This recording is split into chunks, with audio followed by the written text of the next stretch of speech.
You've been taught to fear what leaves your life. They told you that when something disappears, it means something is missing, that every ending is a loss, every distance is rejection, every empty space is something to fill quickly. But if that were true, why does your heart sometimes feel lighter after something is gone? Why does silence begin to feel calmer when the noise fades? Why does peace start to appear only after certain people, paths, and attachments leave? The truth is, what leaves your life is not always taking something away. It is making room for peace. It is clearing what no longer fits who you are becoming. It is removing what your mind was too afraid to release. And Buddhist wisdom has always pointed to this quiet truth. For centuries, the deepest teachings on detachment have shown that suffering is not in the leaving. It is in the holding on, in the resistance, in the fear of emptiness.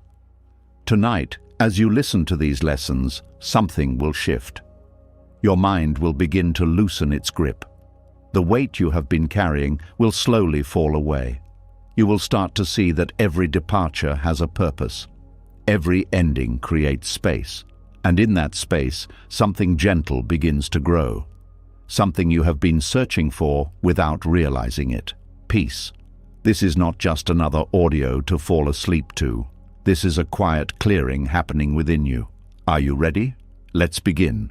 Something inside you has already begun to understand.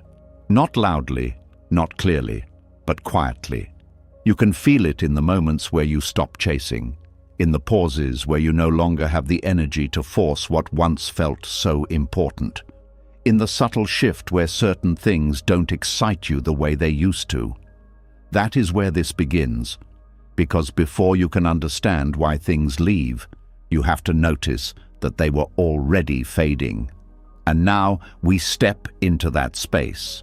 There is a kind of ending that does not ask for attention. No final argument, no dramatic goodbye, no moment where everything suddenly breaks apart. Just a slow, almost invisible drifting. Until one day you realize something is no longer there the way it used to be. And what makes this kind of ending so difficult is not the loss itself, it is the silence. The mind searches for something to hold on to, a reason, an explanation, a clear moment where it can say, this is when it ended. But there is no clear line, only a gradual fading. At first it feels confusing. You question yourself. You wonder if you're imagining it. You try to go back to how things were, to bring back the feeling that once existed. But something has already changed. And no matter how much you try to recreate it, it doesn't feel the same. This is the silent exit of what no longer resonates. It doesn't happen because something is broken. It happens because something is no longer aligned. Alignment is something the mind struggles to understand because it cannot always be explained with logic. There are moments where everything looks fine on the outside. The person is still there. The situation still exists. Nothing has visibly fallen apart. But internally, something no longer fits. It feels like wearing clothes that once fit perfectly, but now feel tight in ways you cannot ignore. There is no damage to the clothes, but they no longer belong to who you are now. And instead of recognizing this, the mind tries to adjust itself to fit what is no longer meant for it. It tries harder. It explains more. It gives more energy than before, because it believes that effort can fix misalignment. But misalignment is not something you fix. It is something you notice and allow. There is a deep fear that arises when something begins to fade without conflict, because conflict gives closure. It gives a clear reason. It allows the mind to say, this is why it ended. But when something simply drifts away, there is no one to blame. And without blame, the ego feels lost. It does not know where to place the weight of the ending, so it turns inward. It starts asking questions that have no clear answers. Did I do something wrong? Could I have stopped this? Why did this happen without warning? But the truth is, there was warning. Not loud, not obvious, but present. in the way conversations became shorter, in the way effort started to feel heavier, in the way something that once felt natural began to feel forced. These are the quiet signals of misalignment, but they are easy to ignore because they do not demand attention. And the mind prefers loud endings because they are easier to understand. But life does not always end things loudly. Sometimes it removes them gently, almost as if it knows that a sudden break would create more resistance. So instead, it softens the exit. It allows the connection to loosen slowly. It allows the attachment to weaken over time. It allows you to adjust without realizing it is happening.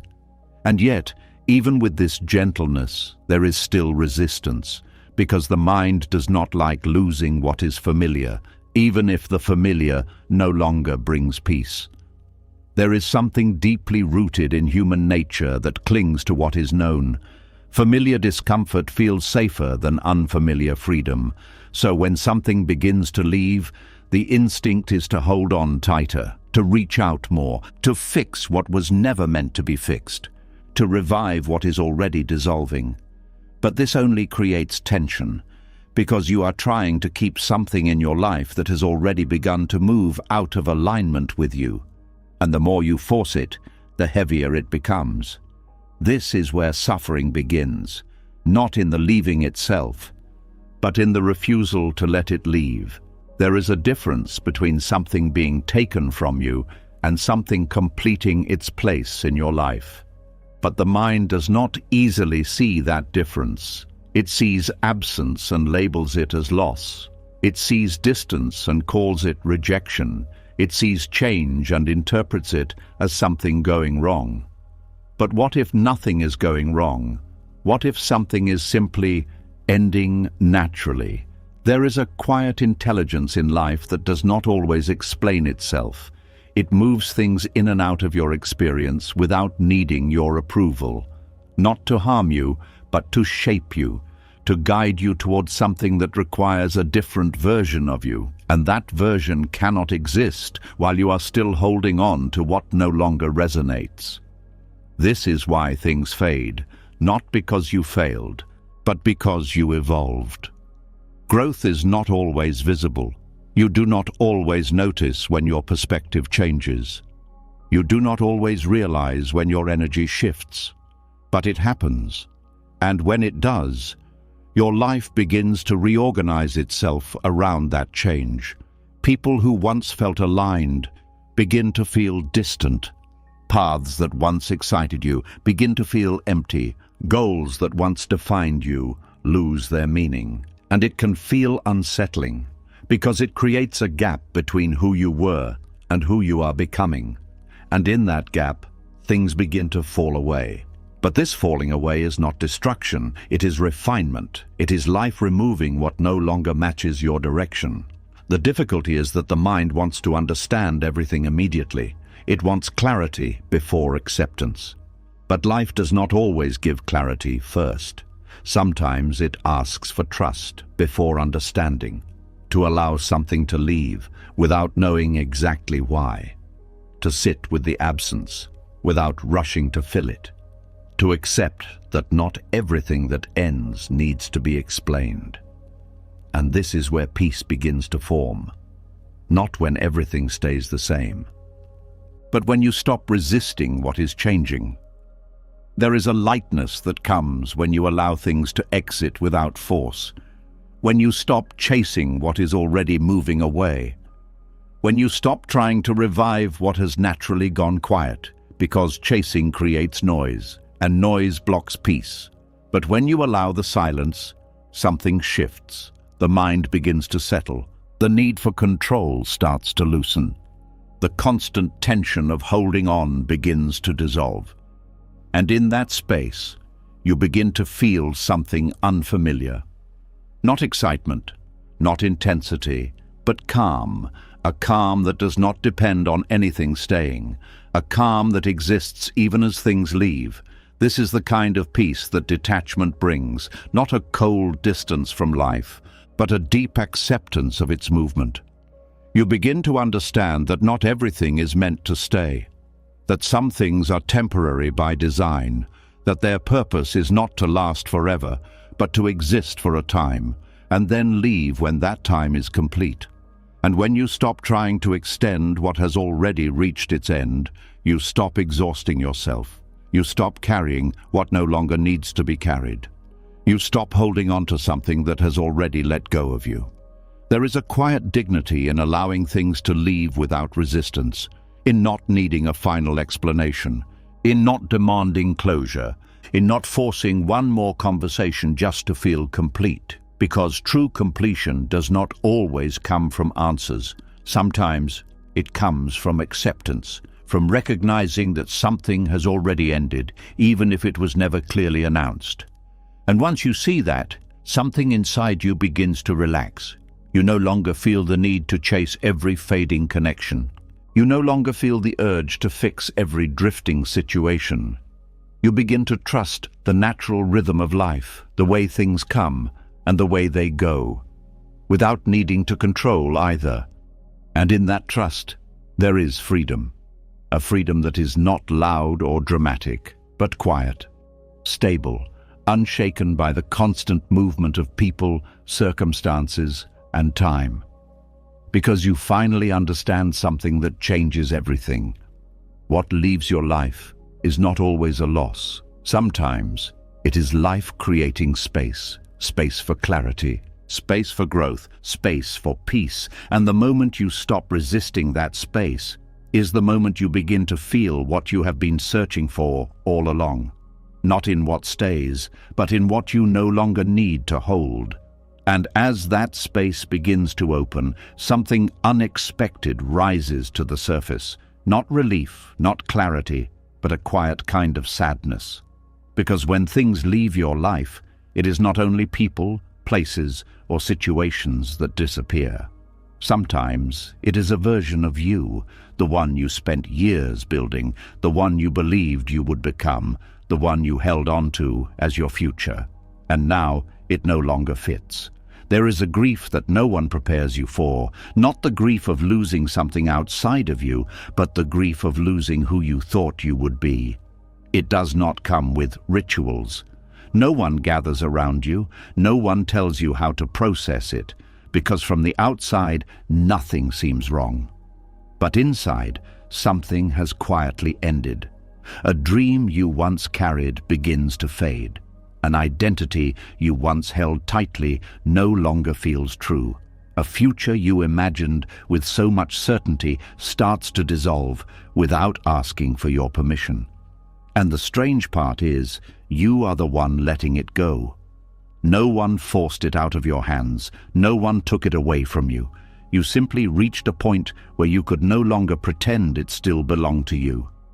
And that realization is heavy, because identity is not something small.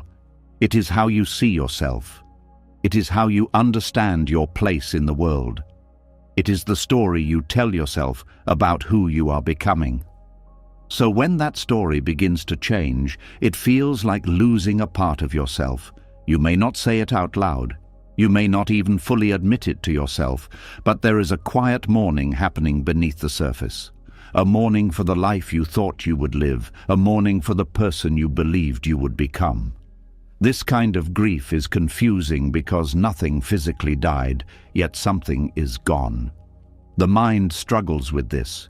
It tries to hold on to the old version of you. It replays past ambitions. It reminds you of the goals you once set, as if repeating them will bring them back to life. But something inside you already knows that version of you is no longer aligned with who you are now. And this is where the conflict begins, between what you once believed and what you are now starting to see. You may find yourself asking questions that have no simple answers. Was I wrong back then? Did I waste time chasing something that was never meant for me? Who am I now if I am not that person anymore?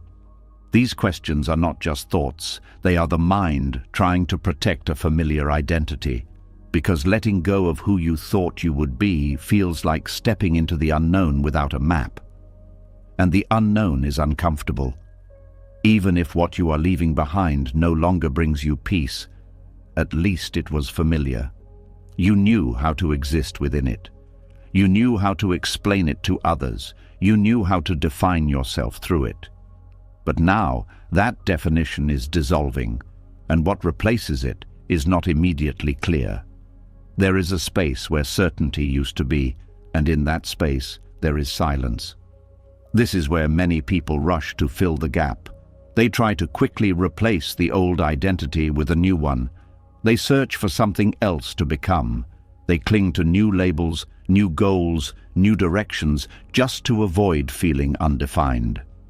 But this only creates another attachment, another version of the self that may not truly align, because the mind is not trying to grow, it is trying to escape the discomfort of not knowing. But growth does not come from rushing into a new identity. It comes from sitting with the absence of the old one, allowing yourself to exist without immediately defining who you are. This is not easy because identity gives a sense of control. It allows you to say, "This is who I am," and when that certainty fades, it can feel like you are losing control of yourself. But in truth, you are not losing yourself. You are shedding a version of yourself that no longer fits. And shedding is not destruction, it is transformation. But transformation is rarely comfortable. It involves letting go of things that once felt important, dreams that once motivated you, paths that once defined your direction, versions of yourself that once felt like the final destination, and accepting that they are no longer part of your journey. There is a quiet courage required to do this because it means facing the possibility that you have changed, not in a way that can be easily explained, but in a way that can be deeply felt. You start to notice it in small moments. Things that once excited you no longer do. Conversations that once felt meaningful now feel empty. Goals that once seemed urgent now feel distant. And instead of forcing yourself to feel the same way again, you begin to accept that something inside you has shifted. This acceptance is where healing begins, not in trying to go back, but in allowing yourself to move forward without carrying what no longer belongs. Grieving an old identity does not mean something went wrong. It means something has changed. And change is not always something to fix. Sometimes it is something to honor, to recognize that the person you once were was necessary for you to become who you are now, even if you no longer resonate with that version of yourself. There is no need to reject your past, no need to judge who you used to be. That version of you served a purpose. It carried you through certain experiences. It helped you learn certain lessons. It shaped your understanding of the world. But it was never meant to be permanent. And holding on to it prevents you from fully stepping into who you are becoming. This is where detachment becomes important. Not detachment from life, but detachment from fixed identities, from the need to always know exactly who you are. Because the truth is, you are not a fixed identity. You are a process, a continuous unfolding. And each version of you is temporary. Some will stay longer than others. Some will leave quietly without announcement. But none of them are meant to define you forever. And once you begin to understand this, the fear of losing yourself starts to fade. Because you realize you are not losing yourself, you are simply not the same person anymore. And that is not something to mourn endlessly, it is something to respect. There is a certain peace that comes from no longer needing to hold on to a specific version of who you should be, from allowing yourself to change without resistance, from letting go of identities that feel heavy instead of forcing yourself to carry them. And in that letting go, you begin to feel lighter, not because you have found a new identity, but because you are no longer trapped in an old one. This is where freedom begins, in the space between who you were and who you are becoming, a space that does not need to be rushed, a space that does not need to be filled immediately, a space where you can simply exist without needing to define yourself. And in that space, something quiet begins to grow, not a new identity to cling to, but a deeper awareness of yourself, one that is not based on labels, not based on expectations, not based on who you thought you had to be, but based on something more real, something that does not need to be forced, something that simply is. And when you allow yourself to stay in that space without rushing, without resisting, you begin to see that letting go of who you thought you would be was not the end of your identity. It was the beginning of your truth. And as that new awareness begins to take shape, something even more uncomfortable reveals itself. Not just what you have been holding on to, but why you have been holding on for so long. Because even after you begin to outgrow certain versions of yourself, even after you feel that quiet shift pulling you in a different direction, there is still something inside you that resists letting go completely. It is not always love, it is not always purpose, and it is not always meaning. Sometimes it is something much simpler and much harder to admit. It is familiarity. There is a strange comfort in what you already know, even when what you know hurts you. A quiet pull that keeps you returning to the same patterns, the same thoughts, the same emotional cycles, even when you have already seen where they lead. And this is where the next layer begins to unfold. There is a kind of pain that feels almost like home. Not because it is good, not because it is fulfilling, but because it is known. You recognize it. You understand its rhythm. You know how it begins, how it grows, and how it ends. And in a strange way, that predictability creates a sense of safety. The mind does not always choose what is best. It chooses what is familiar. And when something has been repeated enough times, even if it causes suffering, it becomes part of your internal landscape. It becomes something you can navigate without thinking. You know how to respond, how to react, how to survive within it. And that sense of knowing creates a false sense of control. This is why people return to situations that have already hurt them. This is why old emotional wounds keep reopening.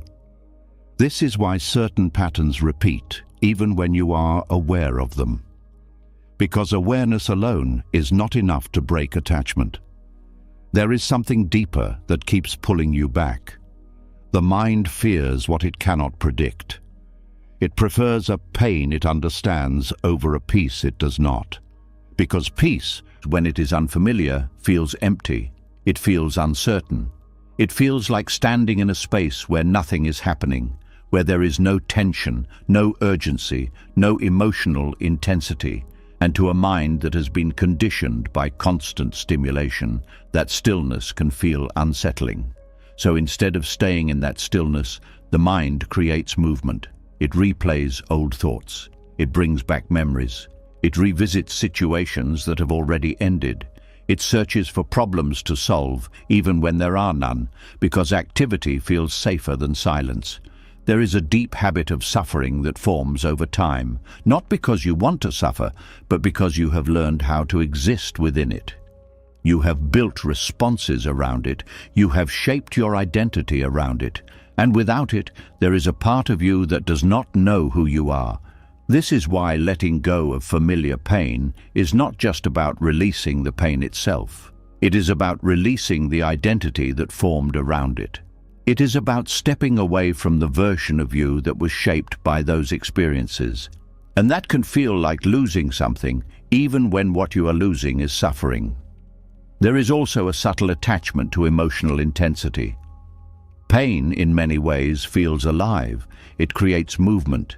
It demands attention. It gives the mind something to focus on.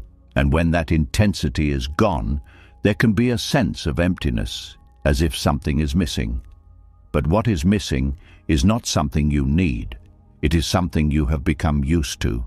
There is a difference between what is necessary and what is familiar, and the mind often confuses the two. You may notice this in the way you hold on to certain thoughts. Thoughts that repeat without offering any solution. Thoughts that bring you back to the same emotional state over and over again. You know they are not helping you, but you continue to engage with them because they are known, because they feel like something you can hold on to. This is how attachment to pain is maintained, not through external circumstances alone, but through internal repetition. The mind becomes a loop, cycling through the same patterns, reinforcing the same feelings, keeping the same attachments alive. Breaking this cycle does not happen through force. You cannot fight the mind into letting go. That only creates more resistance. What is needed is something much quieter, something more patient. You begin by noticing, not reacting, not judging, just observing. Seeing the patterns without immediately following them. Recognizing the pull without giving in to it. This creates a small distance between you and the pattern, and in that distance, something changes. The more you observe, the more you begin to see that the pain you are holding on to is not as solid as it feels. It is not fixed. It is not permanent. It is a series of thoughts, sensations, and memories that come and go. But because you have been engaging with them for so long, they feel continuous. When you stop feeding that continuity, the pattern begins to weaken. Not immediately, not dramatically, but gradually. The intensity lessens, the urgency fades, the need to return to it becomes weaker. This is where unfamiliar peace begins to enter. And at first, it does not feel like peace. It feels like nothing, like a quiet space where the usual noise is no longer present. And the mind, not knowing how to interpret this, may try to fill it again. But if you stay with it, if you allow that quiet to exist without trying to change it, something shifts. That emptiness begins to feel different. It becomes less uncomfortable, less threatening, and eventually it becomes something you can rest in. Peace is not something that needs to be created. It is something that is revealed when the noise of familiar pain is no longer dominating your attention. It has always been there, beneath the patterns, beneath the repetition, beneath the attachment. But to experience it, you have to allow the old patterns to dissolve. Not by forcing them away, but by no longer holding on to them. By recognizing that what feels familiar is not always what is right for you. There is a quiet strength in choosing not to return to what once defined you, in allowing yourself to step away from patterns that no longer serve you, in sitting with the discomfort of not knowing, rather than running back to what you already understand. Because what you understand has already shown you its limits. It has already revealed where it leads, and continuing to return to it will only repeat the same outcome. Letting go of familiar pain is not about rejecting your past. It is about no longer allowing it to control your present. It is about recognizing that just because something has been part of your life for a long time does not mean it needs to remain. And when you begin to release that attachment, something opens, not suddenly, not all at once, but gradually. A sense of lightness, a reduction in internal tension, a feeling that you are no longer carrying something you have been holding for too long. This is where real change begins. Not in dramatic moments, but in quiet decisions. In choosing not to engage with the same thought. In allowing a feeling to pass without holding on to it. In recognizing that you do not have to return to what is familiar just because it is known. And as you continue to make those choices, the attachment weakens. The patterns lose their hold. And what once felt like an unavoidable cycle becomes something you can step out of. This is the deeper layer of detachment, not just letting go of external things, but releasing the internal habits that keep you connected to suffering. Seeing that the mind's attachment to pain is not a necessity, but a pattern. And patterns can change. It takes patience. It takes awareness. It takes a willingness to sit with what is unfamiliar.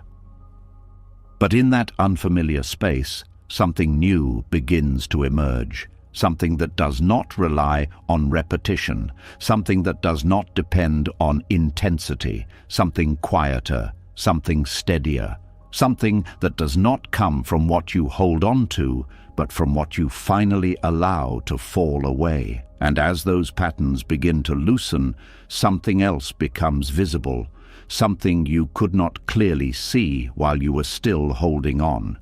It is not just that you were attached to familiar pain, it is that you were carrying more than you realized. Not only emotions, not only memories, but a quiet weight that slowly built over time, and because it was always there, you stopped noticing it. There is a moment that comes after letting go, where everything feels different, not because something new has arrived, but because something heavy is no longer present. And yet, the mind does not immediately recognize this as relief. It interprets it as loss. There is a strange feeling that appears when something leaves, a hollow space, a pause, a silence that was not there before. And the mind reacts quickly. It says something is missing. It says something has been taken. It says you are now less than you were before. But what if that feeling is not loss? What if it is lightness that you have not yet learned how to recognize? There is a quiet misunderstanding in the way the mind perceives change. It has been trained to believe that having more means being complete, and losing something means becoming incomplete. So when something leaves, the immediate assumption is that you are now lacking something essential. But this assumption ignores something important. It ignores the weight of what you are holding. Not everything you carry is meant to stay with you. Some things were never meant to be permanent. They were meant to pass through your life, to teach you something, to shape your awareness, and then to leave when their purpose was complete. But instead of allowing them to leave, the mind holds on. It attaches meaning. It builds identity. It creates stories around them. And slowly, what was once temporary becomes something you feel you cannot live without. This is how invisible weight forms, not through physical burden, but through emotional attachment, through the constant effort of maintaining something that no longer aligns with who you are becoming. You may not notice it at first. It does not announce itself. It does not feel heavy in a way that is obvious. It blends into your daily experience. It becomes part of how you think, how you feel, how you move through life. But it is there, in the effort it takes to hold on to something that is already fading, in the tension that builds when you try to keep something from changing, in the quiet exhaustion that comes from carrying expectations that no longer fit. And because it has been there for so long, you begin to believe that this weight is normal, that this is just how life feels. So when something leaves, you do not immediately feel relief. You feel absence. You feel like something has been removed that you needed, but what has actually been removed is the weight you had grown used to carrying. This is why detachment can feel confusing at first. It does not always feel like freedom. It feels like emptiness. It feels like something is missing. And the mind, uncomfortable with that space, tries to fill it as quickly as possible. It looks for replacements. It revisits old attachments. It tries to bring back what has already left, because it does not yet understand that what has been removed was not supporting you. It was weighing you down. There is a difference between something that adds to your life and something that occupies it. But the mind does not always see that difference clearly. It confuses presence with value. It assumes that because something was there, it must have been important. And because it is now gone, something valuable must have been lost. But presence does not always mean purpose. There are things that stay in your life simply because you have not let them go. Not because they are meant to remain, but because you have become accustomed to their presence.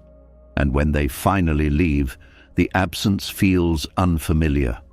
It creates a space that you do not know how to interpret. But that space is not emptiness. It is openness. It is the removal of something that was taking up more energy than you realized.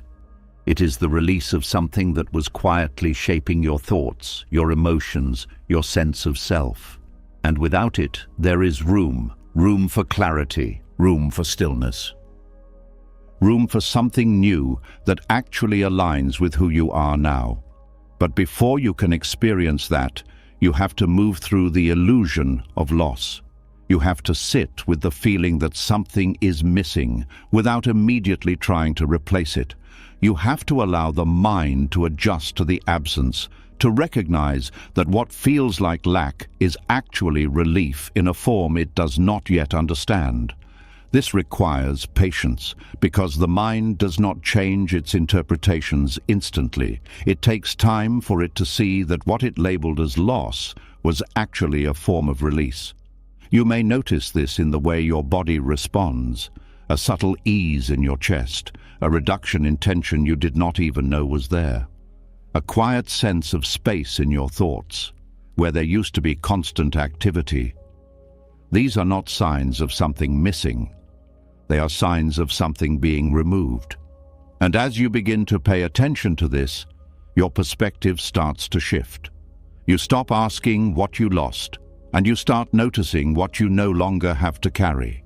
You see that certain worries are no longer present, that certain emotional patterns are no longer repeating, that certain pressures have quietly disappeared. And in their absence, there is a lightness that was not possible before. This is the reality that sits beneath the illusion of losing, the understanding that not everything that leaves takes something from you. Some things leave because they were taking too much. But this understanding does not come through thinking alone. It comes through experience, through allowing yourself to feel the difference between carrying something and being without it. At first, that difference may feel unfamiliar. It may feel like something is missing, but if you stay with it, if you allow yourself to exist in that space without rushing to fill it, something becomes clear.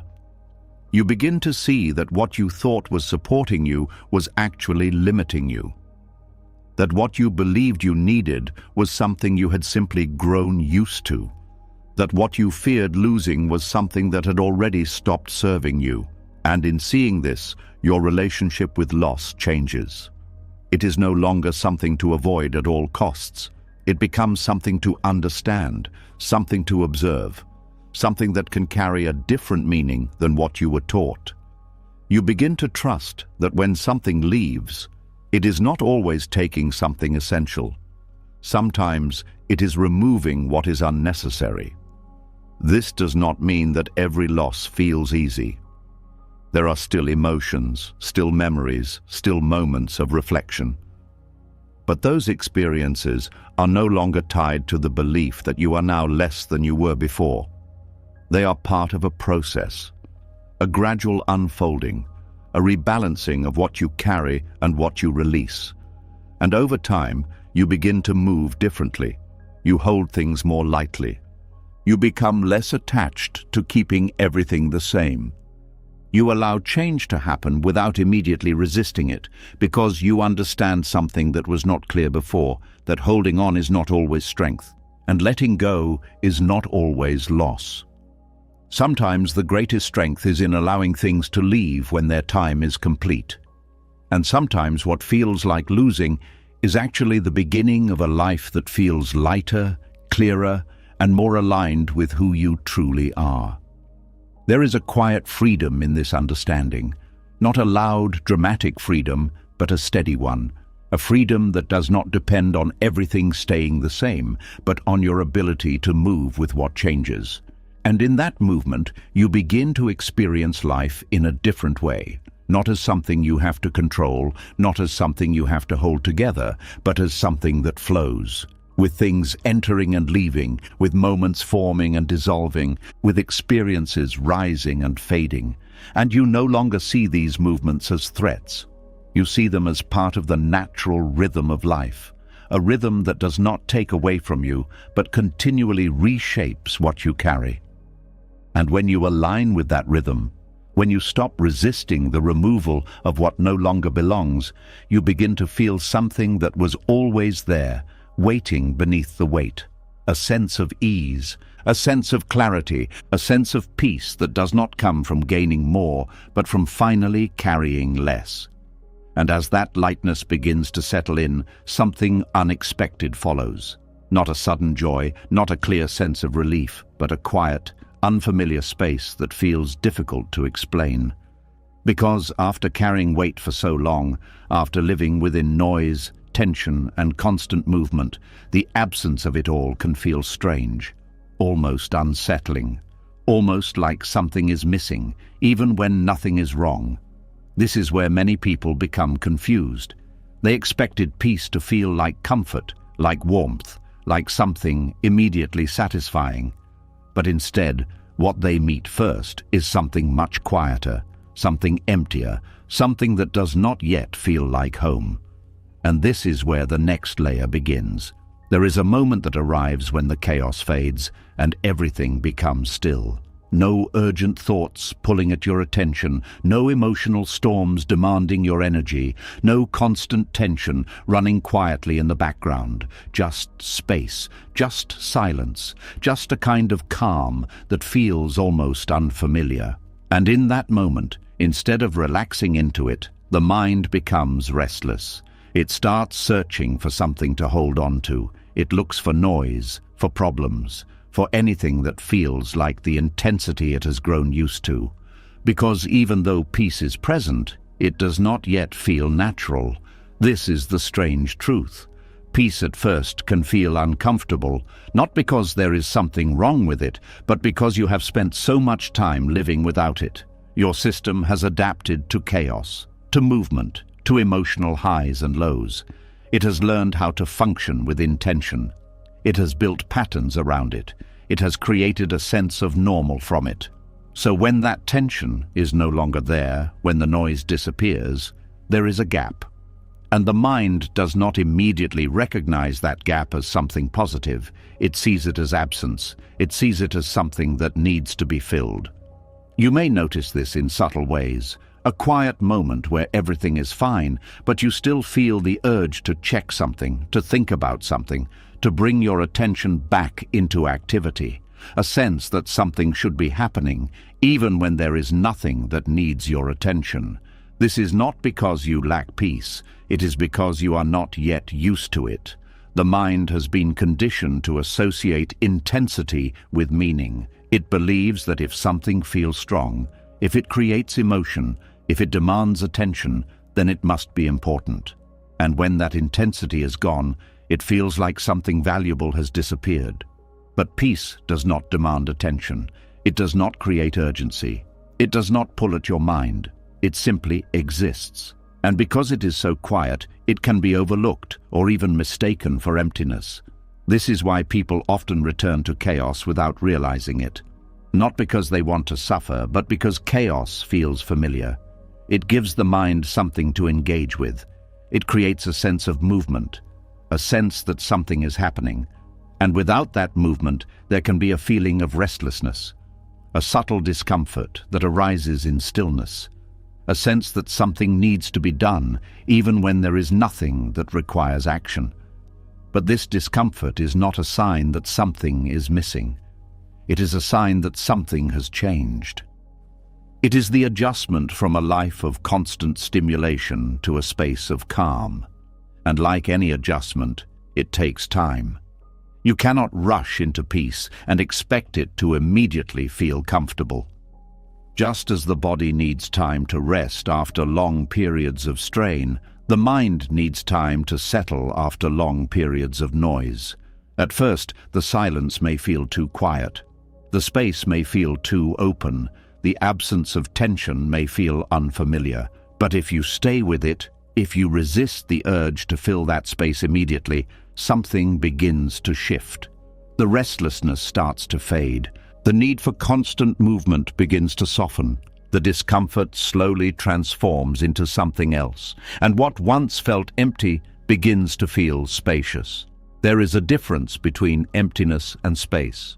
Emptiness feels like something is missing. Space feels like something is available, and the only difference between the two is how the mind perceives it. When you first enter this quiet state, the mind interprets it as emptiness because it is used to being occupied. It is used to holding something, doing something, thinking about something. But as you remain in that state, as you allow the silence without resisting it, the perception begins to change. You start to notice the ease within it, the lack of pressure, the absence of urgency, and slowly what felt like emptiness becomes something you can rest in. This is the moment where peace begins to feel natural, not as something you chase, not as something you try to create, but as something that is already there when you stop filling every moment with noise. But this transition is delicate, because the mind will still try to return to what it knows. It may bring back old thoughts. It may create new worries. It may look for something to disturb the calm. Not because you are doing something wrong, but because it is adjusting. This is where awareness becomes important, not controlling the mind, not forcing it to be quiet, but simply noticing when it tries to recreate chaos. Seeing the pattern without immediately following it, allowing the thought to pass without turning it into a story, letting the moment remain as it is without needing to change it. This practice may feel small, but it creates a shift. Because each time you choose not to return to noise, you reinforce the presence of peace. And over time, this becomes easier. The silence no longer feels uncomfortable, the space no longer feels empty, the calm no longer feels unfamiliar. It becomes something you recognize, something you trust, something you can return to without effort. There is a quiet beauty in this state, not the kind that demands attention, not the kind that stands out, but the kind that supports everything else. It allows you to move through life without carrying unnecessary tension. It allows you to experience moments without needing to control them. It allows you to exist without constantly seeking something more. And this is where peace reveals its true nature. It is not excitement. It is not intensity. It is not something that constantly changes. It is steady. It is quiet. It is always there, beneath the surface of everything else. But to feel it, you have to become comfortable with what is not loud. You have to allow yourself to be in moments where nothing is happening, to sit with stillness without trying to escape it, to experience calm without questioning it. And this is not something that happens all at once. It is a gradual shift, a movement away from constant stimulation towards something more stable, a release of the need to always be engaged, toward an ability to simply be. And in that shift, something important happens. You stop searching for peace in external things. You stop trying to create it through circumstances. You stop believing that it is something you need to achieve, because you begin to see that it is already present, waiting beneath the noise. And the more you allow that presence, the more natural it becomes. The discomfort fades, the restlessness quiets, the mind settles, and what once felt strange becomes something you rely on, a foundation that does not move, even when everything else changes. This is the deeper understanding of peace, not as something that removes all challenges, but as something that exists even when challenges arise, not as something that replaces life, but as something that supports it. And once you experience this, once you become familiar with this quiet steadiness, something shifts in the way you relate to everything else. You no longer chase intensity in the same way. You no longer feel the need to fill every space. You no longer fear silence, because you have seen what exists within it, and you understand that the emptiness you once feared was never emptiness at all. It was the beginning of something deeper. Something that does not come and go, something that does not depend on circumstances, something that was always there, waiting for you to stop filling your life with noise long enough to notice it. Peace. And as that quiet peace begins to feel more natural, another challenge appears, one that is not loud but persistent. It does not disturb your outer world, but it lingers in your mind. Because even when you begin to feel lighter, even when the chaos has settled, there is still a part of you that looks back, searching for something that was never given. A reason, an explanation, a final moment that makes everything make sense. This is where many people get stuck, not in what they lost, but in what they never understood. And from this place, a question keeps returning, quietly, repeatedly, refusing to disappear. There is a part of the mind that does not like unfinished stories. It wants a clear ending, something it can hold, something it can use to say, this is why it happened, this is how it ended, this is what it meant. And when that clarity is not given, the mind does not let go easily. It keeps returning to the same moment, the same conversation, the same unanswered question. It replays what was said, what was not said, what could have been said. It tries to find meaning in silence, to extract answers from something that never offered them. And this is where suffering quietly continues, not because the situation is still happening, but because the mind is still searching for closure. Closure feels like something necessary. It feels like the final step, the thing that will finally allow you to move on. The belief is simple. Once I understand it, once I get the explanation, once I hear the truth, then I will be at peace. But this belief carries a hidden trap, because it places your peace in something outside of your control. It makes your ability to let go dependent on another person, another moment, another explanation that may never come. And in doing so, it keeps you connected to what has already ended. There are endings that do not come with answers. There are situations that close without explanation. There are people who leave without saying what you needed to hear. And no matter how much you revisit it, no matter how deeply you think about it, the clarity you are searching for may never appear. This is not because you are missing something, it is because not everything is meant to be explained. The mind struggles with this. It believes that every experience should make sense, that every ending should be understood.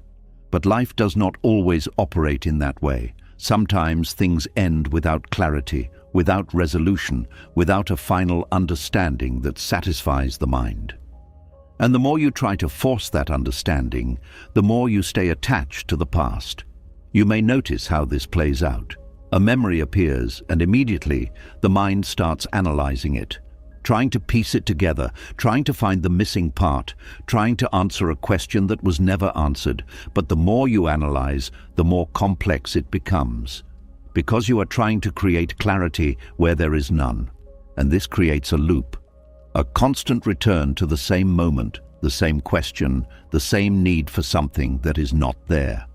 Breaking this loop does not come from finding the answer. It comes from releasing the need for one. This is where detachment from emotional closure begins. It is not about ignoring what happened. It is not about pretending it does not matter. It is about accepting that understanding is not always required for peace. There is a difference between processing something and holding on to it. Processing allows you to move through the experience. Holding on keeps you tied to it. And the need for closure often turns processing into holding, because instead of allowing the experience to settle, you keep revisiting it, hoping that something new will appear, hoping that this time it will make sense. But peace does not come from making everything make sense. It comes from allowing what does not make sense to exist without resistance. This requires a shift in perspective. Instead of asking why it happened, you begin to accept that it happened. Instead of searching for a final explanation, you allow the absence of explanation to be enough. This does not mean you stop caring. It means you stop needing something that is not available. There is a quiet strength in this, in recognizing that your peace does not depend on receiving answers, because once you stop searching for closure, something changes. The energy that was tied to the past begins to release. The constant thinking begins to slow. The need to revisit the same moment begins to fade. And in that space, there is room for something else. Not answers, not explanations, but acceptance. Acceptance is different from understanding. It does not require clarity. It does not require logic. It is simply the willingness to allow something to be what it is, without needing it to be different. This is not always easy, because the mind will still try to return.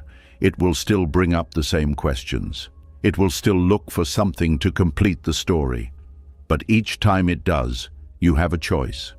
To follow the thought or to let it pass. To engage with the question or to recognize that it does not need an answer. This choice may feel small, but it changes everything. Because each time you choose not to engage, you weaken the attachment. Each time you allow the question to exist without answering it, you create space, and in that space, the need for closure begins to dissolve. There is a moment where you realize something important, that the ending has already happened, that the absence of explanation is not preventing closure, that what you were waiting for is not necessary. And in that realization, there is a quiet release, not a dramatic one, not a sudden shift, but a gradual loosening. The grip on the past softens, the need to understand fades, the mind begins to rest. This is where true detachment begins. Not in forcing yourself to forget, not in trying to erase what happened, but in no longer needing to complete it. In allowing it to remain unfinished, without feeling incomplete. Because the truth is, closure is not something you receive. It is something you allow. It happens the moment you stop waiting for something that may never come, the moment you stop searching for answers that are not available, the moment you accept that peace does not require explanation. And once you reach that point, something shifts. You no longer feel tied to the past in the same way. The memory may still exist, but it no longer pulls at you. The questions may still appear, but they no longer demand your attention. There is a distance that forms, not from avoidance, but from understanding that you do not need to engage.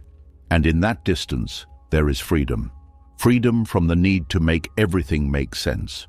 Freedom from the constant search for meaning. Freedom from the belief that you cannot move forward without first understanding everything behind you. Because you can. You can move forward without knowing why. You can find peace without receiving answers. You can let go without closure. And when you do, you begin to see something clearly. That the mind was never really searching for understanding. It was searching for control. And when you release that need for control, when you allow things to exist without fully understanding them, you step into a different kind of peace. One that does not depend on clarity. One that does not depend on resolution. One that exists even when questions remain unanswered. And in that peace, there is a quiet completion. Not because everything was explained, but because you no longer need it to be. And as you begin to release the need for answers, something even deeper starts to reveal itself. The mind becomes quieter. The constant searching begins to fade. And for the first time, there is space that is not filled with questions. But just as this quiet begins to settle, something inside resists it. Not loudly, not aggressively, but subtly. Almost like a quiet discomfort that grows the longer the silence stays. Because even when the mind is no longer chasing closure, there is still something within you that does not fully trust stillness. And from that place, a new kind of movement begins. There is a part of you that does not like silence, not because silence is harmful, but because silence removes distraction. And when distraction is gone, what remains is something the ego finds difficult to face, a sense of not needing to prove anything, not needing to defend anything, not needing to become anything. And for the ego, this feels like a loss. The ego is not something separate from you. It is a pattern, a way of seeing yourself, a structure built from thoughts, memories, labels, and experiences. It is the story you tell yourself about who you are. And that story depends on activity to stay alive. It needs comparison, it needs validation, it needs movement, reaction, and engagement. Without these, it begins to lose its sense of control. This is why quiet can feel uncomfortable, because in quiet, the usual structures that define the self are not active. There is no immediate role to play, no image to maintain, no identity to defend. There is just awareness, simple, still, without the usual layers. And the ego does not know how to exist in that space. So it creates noise. Not always in obvious ways. Sometimes it is subtle. A sudden urge to check something, to think about something, to revisit a conversation, to plan something unnecessary. Small movements that pull you away from stillness and back into activity. It may bring up old concerns. It may create new worries. It may remind you of things you need to fix or improve. Not because these things are urgent, but because they keep the mind occupied. The ego thrives on occupation. It needs something to hold on to, something to engage with, something to reinforce its presence. And when there is nothing to engage with, it begins to feel like it is fading. This is where resistance appears, a quiet push against stillness, a feeling that something should be happening, even when everything is fine, a sense that being still is not enough. But this is not because stillness is lacking. It is because the ego is used to defining itself through movement. It is used to being someone who is doing something, achieving something, thinking something, reacting to something. And when that activity is no longer there, it does not know how to define itself. So it tries to recreate what it knows. It brings back old identities. It revisits past experiences. It imagines future scenarios. Anything to avoid staying in the present moment without a clear sense of self. This is why the mind often becomes louder when you try to be still. Not because stillness is difficult, but because the ego is resisting it. It sees stillness as a threat, not a physical threat, but a threat to its structure. Because in true quiet, the ego is not needed in the same way. There is no role for it to play, no problem for it to solve, no identity for it to maintain. And without these, it begins to dissolve. This dissolution is not destruction.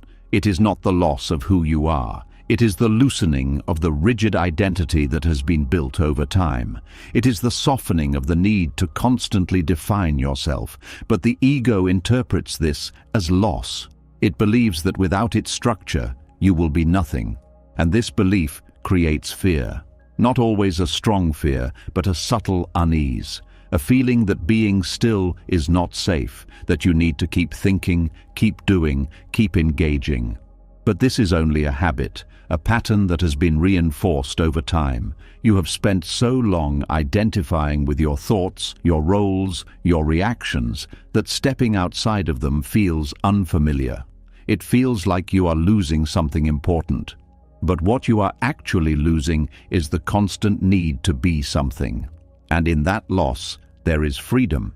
But before that freedom is recognized, there is resistance. The ego will try to pull you back into activity. It will create reasons to leave stillness. It will make silence feel uncomfortable so that you return to what is familiar. This is where awareness becomes essential. Not to fight the ego, not to silence it forcefully, but to see what it is doing. To notice when the mind starts creating noise without a real reason, to recognize when thoughts are being generated simply to avoid stillness, to observe the patterns without immediately following them.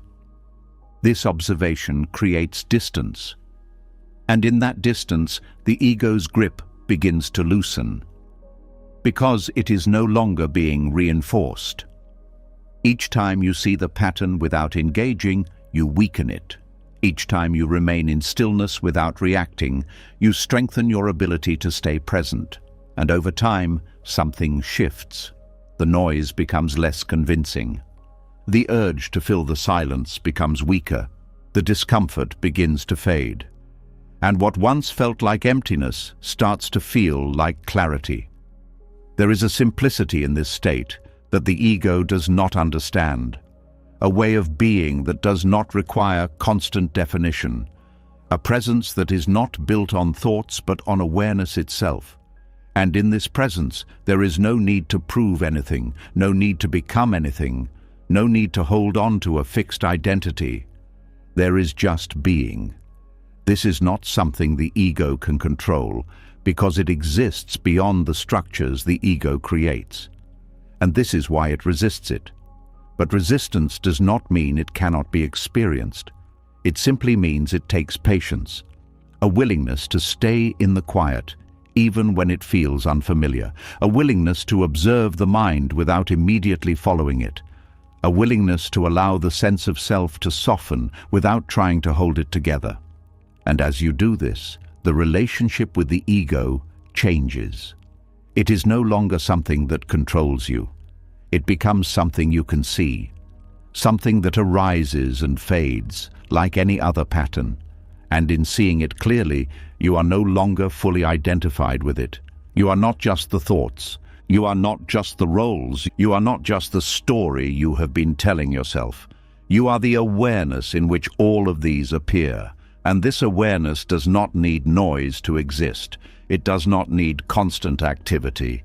It is already complete, already present, already still. The ego may continue to create movement, to bring up thoughts, to pull you into patterns, but it no longer has the same power because you see it for what it is. And in that seeing, something becomes clear. That silence is not something to avoid. It is something to return to, not as an escape, not as a goal, but as a natural state that exists beneath all the noise. And once you become familiar with that state, once you begin to trust it, the resistance fades. The need for constant movement softens, the urge to define yourself through activity loses its hold, and what remains is something simple, something steady, something that does not depend on anything external. A quiet presence that is always there, not created, not achieved, but uncovered, and in that presence you begin to experience life differently. Not through constant reaction, not through endless thinking, but through a clarity that does not need to be maintained. A clarity that exists when the noise is no longer necessary, and this is where true peace deepens, not in controlling the mind, but in no longer needing it to create noise, not in becoming someone else, but in no longer needing to hold on to who you thought you were. A quiet shift from doing to being, from effort to ease, from noise to silence. And in that silence, something real begins to emerge, something that was always there, waiting beneath the layers of activity, waiting beneath the constant movement, waiting for the moment you stop trying to fill every space with something. A stillness that does not need to be protected, a presence that does not need to be defined, a peace that does not come from what you create, but from what you finally allow to be. And as that quiet presence becomes more familiar, something else begins to shift, not just within you, but around you. The same places you once moved through without question begin to feel different. The same environments that once felt natural start to feel heavy, almost like they belong to a version of you that no longer exists. And this change does not come with an announcement. It arrives slowly, subtly, until one day you realize something no longer fits the way it used to. There is a quiet moment when a place stops feeling like home, not because anything about it has changed on the outside, but because something within you has shifted. The conversations sound the same, the routines remain familiar, the environment looks exactly as it did before. But your experience of it is no longer the same, and that difference is difficult to explain, because from the outside, everything appears normal. But internally, there is a growing sense of distance, a feeling that you are no longer fully present in the same way. A subtle awareness that you are moving through something that once defined you, but no longer reflects who you are becoming. This is what it feels like to outgrow a space. It does not happen all at once. It begins quietly. A small discomfort that you cannot immediately name, a slight resistance to things that once felt easy, a sense that you are no longer aligned with the energy around you. At first, it is easy to ignore. You tell yourself that nothing is wrong, that you are just tired or distracted or overthinking, because acknowledging that you have outgrown something requires facing a deeper truth, that you have changed. And change does not always feel comfortable, especially when it begins to separate you from what once felt familiar. There is a strong attachment to environments that shaped you, places where you learned, where you struggled, where you built parts of your identity. These spaces carry memory, they carry meaning, they feel like part of who you are. So when you begin to feel disconnected from them, it can feel like you are losing something important. But what you are actually experiencing is not loss. It is evolution. You are no longer the same person who once needed that space in the same way. And because of that, the space no longer meets you where you are. This creates a quiet tension. You may still be physically present, but something inside you has already stepped away. You notice things you did not notice before. Patterns that once felt normal now feel limiting. Conversations that once felt engaging now feel repetitive, and this awareness can feel isolating, because while you are changing, everything around you may appear to be staying the same. And this is where the difficulty arises. You begin to question yourself. You wonder if you are being too critical, too distant, too disconnected. You try to adjust, to fit back into what once felt natural, but no matter how much you try, the feeling remains, because this is not something that can be fixed. It is something that needs to be acknowledged. Outgrowing a space is not about rejecting it.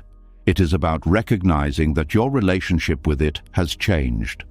There is a tendency to think that leaving means something negative, that if you no longer fit into a space, it must mean something went wrong. But that is not always true. Sometimes a space has fulfilled its purpose. It gave you what you needed at a certain time. It supported a version of you that was necessary for your growth. But it was never meant to hold you forever. And holding on to it beyond that point creates friction, because you are trying to stay in something that no longer aligns with your direction. This friction may not always be obvious.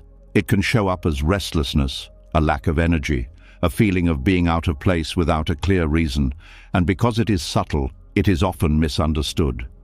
You may think something needs to be fixed, that if you just try harder, adjust more, change something within yourself, you will feel comfortable again. But comfort does not come from forcing yourself to fit into something you have already outgrown. It comes from allowing yourself to move forward. This does not always mean physically leaving immediately. Sometimes the detachment happens internally first. You begin to engage differently. You stop forcing connections that no longer feel natural. You become more aware of where your energy flows easily and where it feels restricted. This internal shift creates a new relationship with the space. You are still there, but not in the same way. And over time, this awareness leads to clarity. You begin to see that staying in a space out of familiarity is not the same as belonging there. That holding on to something because it once mattered is not the same as it still being right for you. That growth requires movement, even when that movement is quiet. There is also a fear that comes with outgrowing spaces, a fear of what comes next. Because even if the current environment no longer fits, it is still known. It still provides a sense of structure, and stepping away from it means entering something uncertain. The mind prefers what it understands, even if it no longer aligns, so it tries to hold on. It reminds you of the history, the memories, the comfort that once existed. It suggests that leaving means losing something important, but what it does not show you is the cost of staying, the slow disconnection from yourself, the quiet resistance that builds over time, the energy it takes to remain in a place that no longer supports your growth. And when you begin to see this clearly, the decision becomes less about leaving and more about honoring who you are becoming. Because outgrowing something is not a mistake. It is a sign that you are moving forward, that you are not fixed, not static, not confined to one version of yourself. And as you begin to accept this, something shifts. The fear starts to soften. The need to hold on begins to loosen. The idea of change becomes less threatening. You begin to trust that moving away from what no longer fits is not something to resist. It is something to allow. There is a quiet strength in this kind of detachment, not dramatic, not forced, not filled with conflict, just a steady recognition that your path is changing. And with that recognition, your relationship with the past also changes. You no longer see those spaces as something you have to hold on to. You see them as part of your journey, something that shaped you, something that contributed to who you are, but not something that defines where you must remain. This perspective brings a different kind of peace, not the peace of staying in what is familiar, but the peace of aligning with what is true. A peace that comes from no longer forcing yourself into environments that do not match your growth. A peace that allows you to move forward without carrying unnecessary attachments. And as you continue to move in this way, something becomes clear. That belonging is not about staying in the same place forever. It is about being in alignment with where you are. And when that alignment shifts, it is not something to fear, it is something to follow. Because every space you outgrow is not something you are losing, it is something you are moving beyond. And in that movement, there is space for something new. Not something you need to rush toward, not something you need to find immediately, but something that will meet you where you are now. A space that reflects your current awareness. A space that supports your next stage of growth. And when you arrive there, it will not feel forced. It will feel natural, not because it is permanent, but because it aligns with who you are in that moment. And when the time comes, you may outgrow that space as well. Not as a failure, not as something to regret, but as part of the same quiet process, the continuous unfolding of who you are becoming. And in understanding this, you no longer fear outgrowing what once defined you. You accept it, as a sign that you are not standing still, as a sign that life is moving through you, as a sign that you are no longer holding yourself back from becoming who you are meant to be. And in that acceptance, there is a quiet kind of freedom. Not loud, not dramatic, but steady. A freedom that allows you to move without resistance, to release without regret, to step forward without needing to hold on to what you have already outgrown. And in that movement, something opens. A deeper sense of alignment, a clearer sense of direction, a quieter, more grounded way of being, where you are no longer defined by where you have been, but guided by where you are becoming. And as you begin to move away from what no longer fits, something else becomes clear. Not every ending needs to be loud. Not every departure needs to be explained. Because the more you align with yourself, the less you feel the need to announce every change. What once required words now happens quietly, almost unnoticed, like a shift that only you can feel. There is a kind of strength that does not speak. It does not argue. It does not defend. It does not try to be understood. It simply steps back. And in that quiet step, something powerful begins to unfold. There is a moment when you realize you no longer have the energy to explain yourself. Not because you do not have reasons, not because you cannot put your thoughts into words, but because something deeper has shifted. The need to be understood begins to fade. The urge to justify your decisions loses its weight. And what remains is a quiet certainty that does not need validation. This is where silent withdrawal begins. It does not come from anger. It does not come from resentment. It does not come from the need to prove anything. It comes from clarity. A clarity that sees what no longer aligns. A clarity that recognizes where your energy is being drained. A clarity that understands that not everything needs to be fixed, explained, or confronted. And from that clarity, you begin to move differently. You speak less where you once explained more. You engage less where you once tried harder. You step back where you once pushed forward, not as a reaction, but as a decision. There is a common belief that every ending should be expressed, that if something changes, it should be communicated. Clearly explained thoroughly, brought into the open so that everyone understands. But not all endings require that. Some endings are not meant to be shared, not because they are hidden, but because they are internal. They happen within you first, in the way you no longer feel the same connection, in the way your attention naturally moves elsewhere, in the way your energy stops flowing in the same direction. And once that shift happens, the external actions follow. Not dramatically, not suddenly, but gradually. You begin to withdraw without making an announcement. You stop forcing conversations. You stop maintaining connections that feel heavy. You stop participating in situations that no longer feel right. And you do it without needing to explain every step. This kind of withdrawal is often misunderstood. Some may see it as distance. Some may see it as avoidance. Some may not understand it at all. But silent withdrawal is not about escaping. It is about aligning. It is the recognition that your energy is valuable and where you place it matters. That not every situation deserves your explanation. Not every person needs your reasoning. Not every change requires your voice. There is a difference between being silent because you are afraid and being silent because you are clear.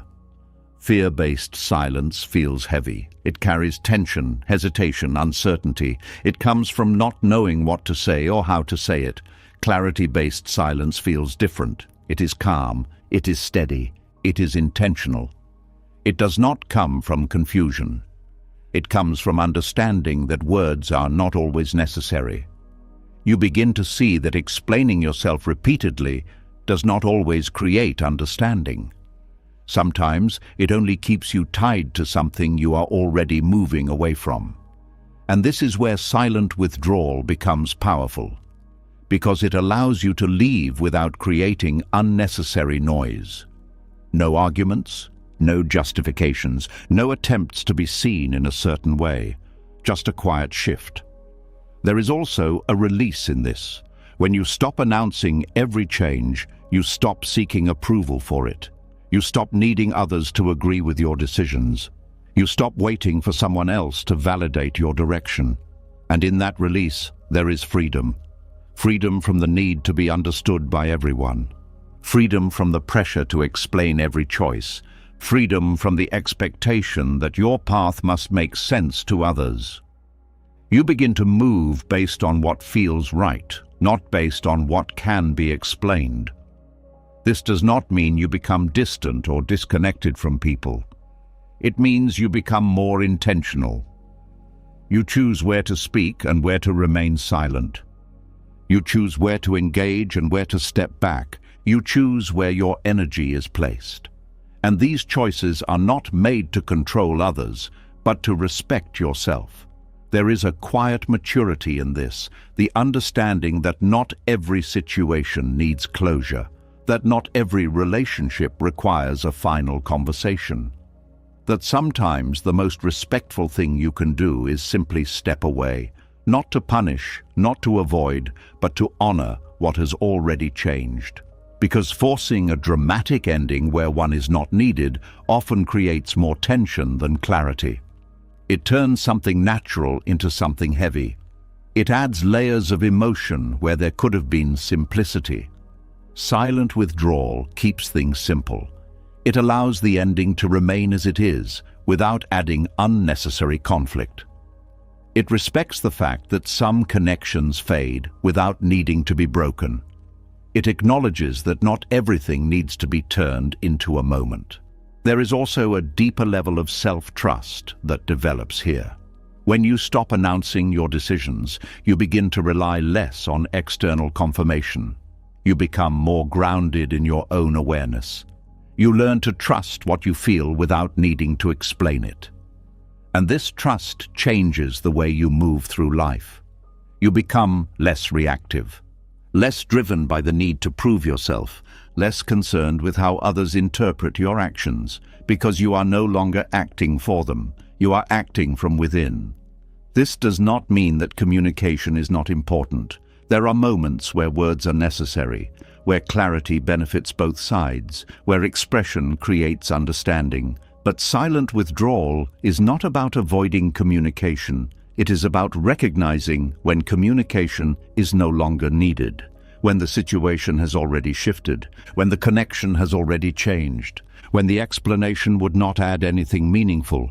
In those moments, silence is not avoidance. It is completion, a quiet ending that does not need to be turned into something more. There is a peace in this, a peace that comes from not forcing closure where it does not naturally exist, a peace that comes from allowing things to end in their own way, a peace that comes from trusting that your actions do not always need to be explained to be valid. And as you continue to move in this way, something else becomes clear. You no longer feel the need to create dramatic moments in your life. You no longer feel the urge to turn every change into a statement. You no longer need to express every shift in a way that others can understand, because you understand it. And that is enough. There is a quiet confidence that comes with this understanding. A confidence that does not seek attention, does not demand recognition, does not need to be seen. It simply exists. In the way you move, in the way you choose, in the way you step away when something no longer aligns. And in that quiet movement, there is a different kind of power, not the power of control, not the power of influence, but the power of clarity, a clarity that allows you to leave without resistance, a clarity that allows you to detach without conflict, a clarity that allows you to move forward without carrying what no longer belongs. And in that clarity, something settles. Not in the external world, but within you.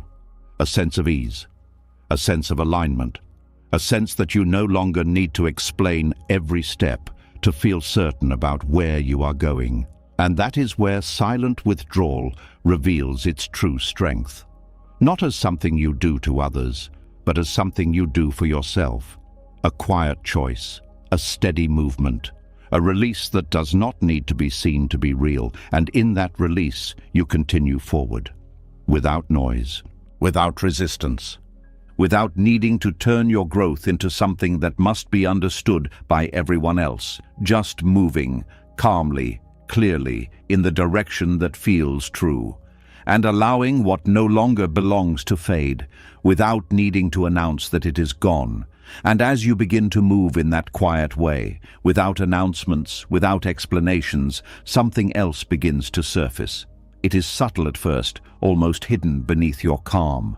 But it is there, a quiet awareness that not everyone will understand what you are doing, that your silence may be interpreted in ways you did not intend, that your distance may be seen as something it is not. And from that awareness, a feeling begins to rise. Not loud, not overwhelming, but present enough to be noticed. There is a fear that appears when you stop explaining yourself. Not the fear of being wrong, not the fear of making a mistake, but the fear of being misunderstood. A fear that others will create their own version of your story, that they will fill the silence with assumptions, that they will see your change through their own perspective instead of yours. And because of this, there is a pull to correct it. To speak, to clarify, to explain, to make sure they see things the way you do. To protect your image, your intention, your meaning. Because being misunderstood can feel uncomfortable. It can feel like losing control over how you are seen. The mind does not like this. It wants to manage perception. It wants to shape how others think about you. It wants to maintain a certain image. A certain identity that feels safe, familiar, accepted. And when that image is no longer fully accurate, when your actions no longer match what others expect from you, there is tension. You may notice thoughts like, they probably think I have changed too much. They may believe I am distant. They might misunderstand my silence as something negative. And these thoughts create a pressure to explain, because explaining feels like control. If you can say the right words, if you can give the right reason, if you can present your change in a way that others understand, then you can avoid being misunderstood. But this is where attachment quietly returns, not to people, not to situations, but to perception, to the idea that you need others to see you correctly in order to feel at peace. And this attachment can be just as strong as any other, because it ties your sense of stability to something outside of you, to how others interpret your actions, to how others respond to your silence, to how others define your change. But the truth is, you cannot control how others see you. No matter how clearly you explain, no matter how carefully you choose your words, people will still interpret you through their own experiences, their own expectations, their own understanding. And this is not something you can change, because perception is not created by you alone. It is shaped by the mind of the person observing you. This is why even the same action can be seen in completely different ways by different people. One person may see your silence as peace, another may see it as distance, another may see it as indifference, and none of these interpretations are fully within your control. Trying to manage all of them is exhausting. It requires constant adjustment, constant explanation, constant awareness of how you might be perceived. It pulls you out of your own experience and into the minds of others. And in doing so, it takes you away from your own clarity. This is where detachment deepens, not just from people or situations, but from the need to control how you are seen. This does not mean you stop caring about others. It does not mean you become indifferent to how your actions affect them. It means you release the need to manage every perception. You allow people to see you in their own way, even if that way is incomplete, even if that way does not fully capture your intention, even if that way is not what you would choose.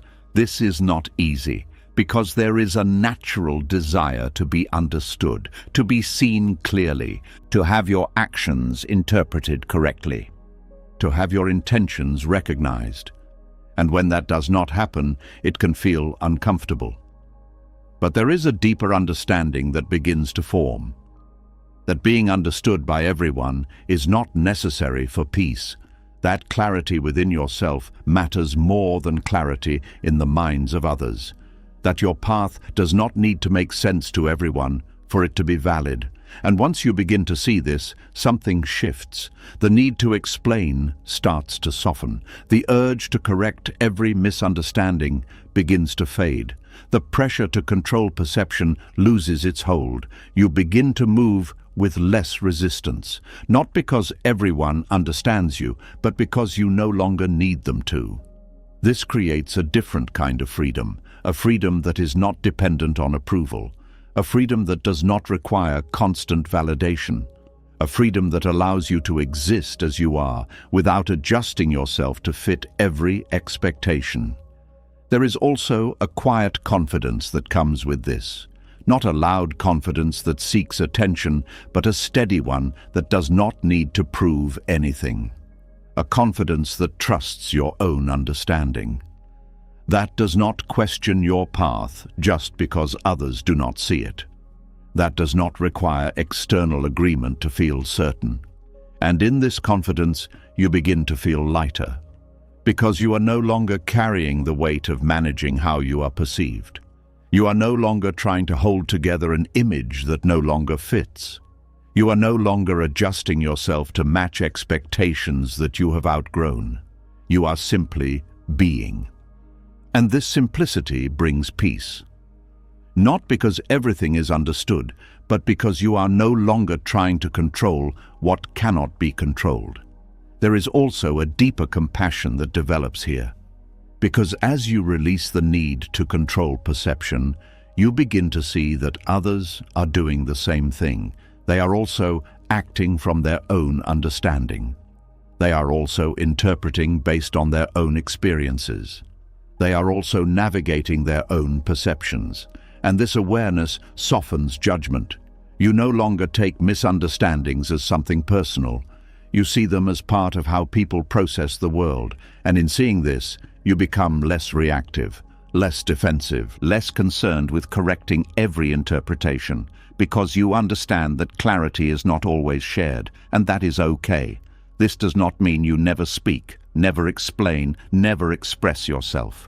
There are moments where communication is important, where clarity benefits connection, where words can create understanding. But those moments come from intention, not from fear, not from the need to control perception, not from the discomfort of being misunderstood, but from a genuine desire to communicate.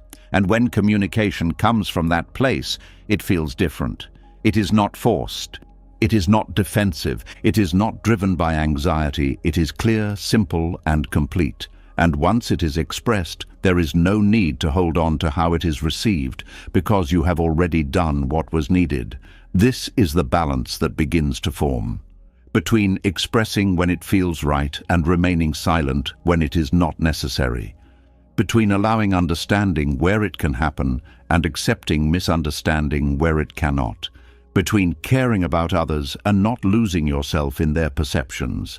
And in this balance, something settles, a sense of ease, a sense that you are no longer pulled in different directions by the need to be seen in a certain way, a sense that your identity is no longer tied to how others interpret you. And in that sense, there is stability, not the kind that comes from control, but the kind that comes from acceptance. Acceptance that you cannot manage every perception.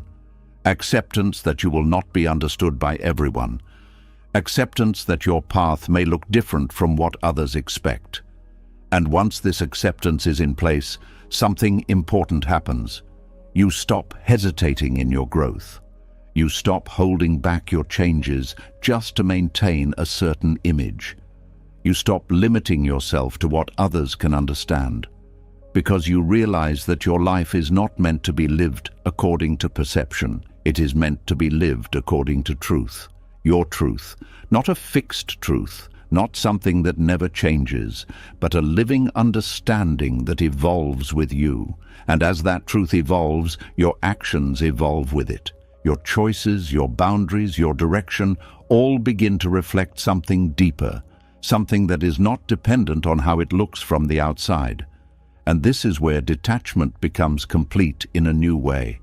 Not just letting go of what no longer fits, not just releasing the need for closure, not just stepping away from old patterns, but also releasing the need to be fully understood in the process. Because being misunderstood is not a failure, it is simply a part of being human. And once you accept that, once you stop trying to avoid it, you begin to move more freely. Without hesitation, without constant explanation, without the pressure to shape every perception. And in that freedom, there is something quiet, something steady, something that does not need to be seen to be real. A sense of alignment that exists within you, unchanged by how others interpret it, unshaken by how it appears from the outside, simply present, simply true. And in that truth, you continue forward. Not to be understood by everyone, but to be at peace within yourself. And as you begin to release the need to be understood, something even deeper begins to unfold within you. It is no longer about how others see you. It is not even about how clearly you can explain your own change. It becomes something quieter, something more internal.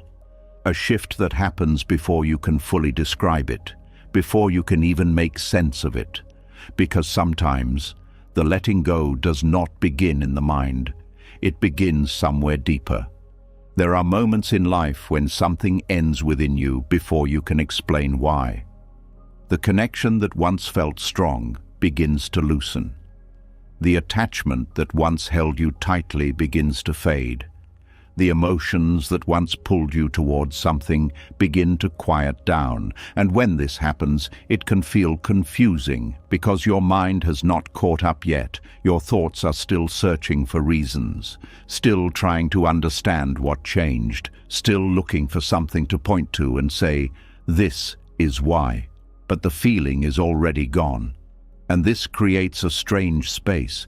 A space where your heart has already released something, but your mind is still holding on. You may find yourself questioning it. Why does this no longer feel the same? Why do I feel distant without a clear reason? Why is something that once mattered now quiet inside me? And because the mind does not have clear answers, it tries to recreate the old feeling. It goes back through memories. It revisits past emotions. It searches for what used to be there. But no matter how much it tries, the connection is no longer the same. Because the shift did not begin in the mind. It began in your awareness. There is a deeper intelligence within you that does not always operate through logic. It does not explain itself in words. It does not always follow a sequence that can be clearly understood. It simply responds to what aligns, to what no longer fits, to what is ready to be released. And when it responds, it does not wait for your mind to agree. It moves first. This is why emotional detachment can feel sudden. Not because it happens instantly, but because the moment you become aware of it, it is already there. The process may have been happening quietly in the background for a long time. Small shifts in how you feel, subtle changes in how you respond. A gradual movement away from something that once felt central. But because these changes were not loud, they were not immediately noticed. Until one day you feel it clearly, and by that time, the heart has already let go. This can be difficult to accept, because the mind wants understanding before it accepts change. It wants reasons. It wants clarity. It wants something that makes sense, but not everything unfolds in that order. Sometimes the feeling changes first, and the understanding comes later. This requires a different kind of trust, a trust that does not depend on immediate explanation, a trust that allows you to acknowledge what you feel, even when you cannot fully explain it. This is not about ignoring logic, it is about recognizing that logic is not always the starting point. There are layers of awareness that exist beyond thought, and when those layers shift, the mind takes time to catch up. During this time, there can be resistance. You may try to hold on to what you once felt. You may question whether the change is real. You may attempt to reconnect with something that no longer resonates. Because letting go without understanding feels uncertain. It feels like stepping into something without a clear direction. But the longer you sit with the feeling, the clearer it becomes. Not through analysis, but through presence. You begin to notice that the emotional pull is no longer there. That the attachment does not return in the same way. That even when you try to bring it back, it feels forced. And in this recognition, something softens. You begin to accept that the shift is real, even if you cannot fully explain it. This acceptance creates space, a space where the mind no longer has to rush to understand, a space where you can simply observe what is happening within you, and as you observe, clarity begins to form, not all at once, not in a single moment, but gradually. You begin to see patterns, you begin to understand what changed, you begin to recognize why the connection faded, but this clarity does not come from forcing answers. It comes from allowing the process to unfold. There is also a release that happens when you stop demanding immediate understanding. You stop pressuring yourself to explain everything. You stop feeling like you need to justify your emotions. You stop trying to make sense of every shift as soon as it happens. And in that release, there is calm. A calm that comes from allowing things to be as they are, without rushing to define them, without needing to fully understand them right away. This calm allows the mind to settle. And when the mind settles, it becomes more open, more receptive, more able to see clearly. And this is when understanding begins to emerge naturally, not as something forced, but as something revealed. You begin to see that the detachment was not random, that it did not happen without reason, that there were signs, shifts, changes that led to this moment. But you also see that these reasons were not always visible at first. They were felt before they were understood. And this changes the way you relate to your own experience. You begin to trust your feelings more. Not blindly, not without awareness, but with a deeper respect. a respect for the part of you that recognizes what aligns and what does not, even before it can be explained. This does not mean every feeling should be followed without reflection. It means that feelings can be acknowledged without immediate judgment, that they can be observed without being dismissed, that they can be explored without needing instant answers. This creates a balance between feeling and understanding, between awareness and logic, between what is sensed and what is explained.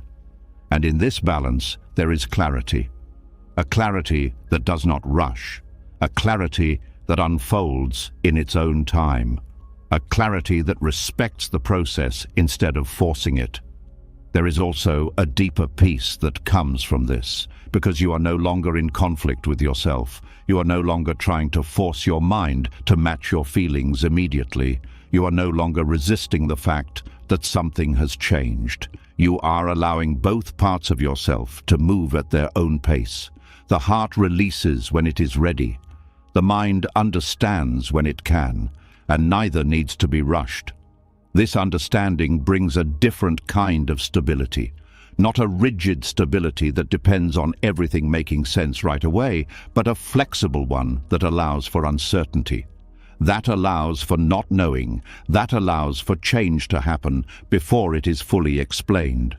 And in that flexibility, there is strength, because you are no longer dependent on immediate clarity to move forward. You can continue even when you do not have all the answers. You can trust the direction of your experience, even when the details are not yet clear. You can allow yourself to let go, even when the reasons are still forming. And this ability changes the way you experience detachment. It is no longer something confusing or unsettling. It becomes something natural, something that unfolds as part of your growth, something that does not need to be fully understood to be real. And as you continue to move in this way, something becomes clear. That not every shift needs to be explained before it is accepted, that not every change needs to be justified before it is honored. That sometimes the most honest thing you can do is to acknowledge what you feel, even when your mind is still catching up. And in doing so, you create space. Space for understanding to come naturally.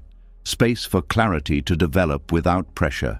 Space for your experience to unfold without resistance. And in that space, both your heart and your mind begin to align. Not by force, not by urgency, but by time. The heart has already moved, the mind begins to follow, and eventually they meet, in a place of understanding that feels complete. Not because it was rushed, but because it was allowed. And in that meeting, there is peace, a quiet, steady peace that comes from no longer being divided within yourself, from no longer needing everything to make sense immediately, from trusting that what you feel has its own intelligence, and that understanding will come when it is ready. And with that trust, you continue forward, not with all the answers, but with a deeper sense of alignment. A sense that even when you do not fully understand, you are still moving in the right direction, and that is enough. And as your heart and mind begin to move in quiet agreement, something else slowly comes into view. It is not about people, not about places, not even about emotions anymore. It is about time. The invisible structure you built around your life, the sequence you believed things should follow, the quiet expectations you carried without always realizing it. Because even when you let go of attachments, there can still be one thing holding on. The timeline you created. There is a quiet pressure that comes from believing life should happen in a certain order. Not always spoken out loud, not always clearly defined, but deeply felt. A sense that by a certain age, certain things should be in place. That by a certain point, you should have figured things out. That your life should follow a path that feels steady, predictable, and complete. And when it does not, something inside you begins to tighten. A subtle discomfort, a quiet comparison, a feeling that you are somehow behind. This pressure does not always come from others. It often comes from within, from the expectations you built over time, from the ideas you absorbed about what progress looks like, from the way you imagined your life unfolding. You may have seen it clearly at one point, a plan, a direction, a sequence of events that made sense to you.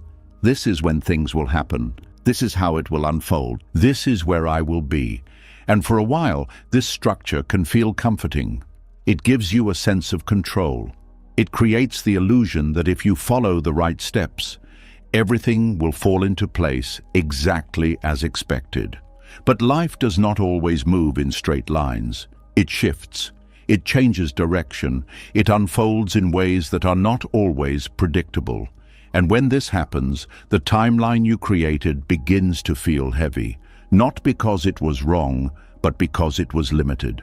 It was based on what you knew at the time, on what you believed was possible, on what made sense from where you were.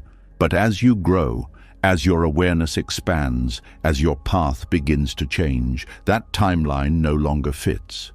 And holding on to it creates tension. You may find yourself thinking, this should have happened by now. I thought I would be further along. I did not expect things to look like this. And these thoughts create a quiet form of resistance.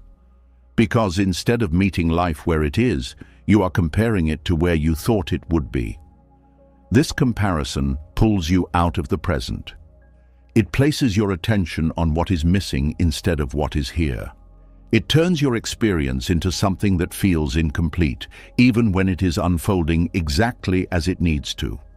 This is where detachment becomes necessary again. Not from people, not from emotions, but from expectation, from the idea that your life must follow a specific timeline in order to be valid. This is not easy, because timelines create a sense of identity. They tell you who you are based on where you are. They measure your progress against a set of expectations that feel real, even though they are often imagined. And letting go of that measurement can feel unsettling, because without it, there is no clear marker of where you should be, no fixed point to compare yourself against, no defined sense of whether you are on track. But this is also where freedom begins. Because when you release the timeline, you release the pressure that comes with it. You are no longer chasing a version of your life that exists only in your mind. You are no longer measuring your worth based on how closely you match an expectation. You are no longer feeling behind simply because reality does not look the way you planned.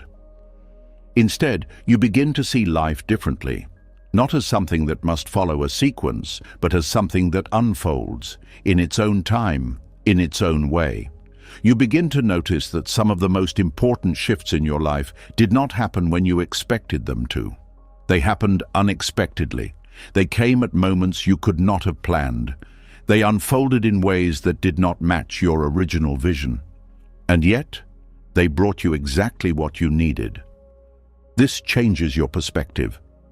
You begin to see that the timeline was never fully accurate. It was a projection, a guess, a structure created to make the unknown feel more certain. But life is not bound by that structure. It moves according to something deeper, something that cannot always be predicted or controlled.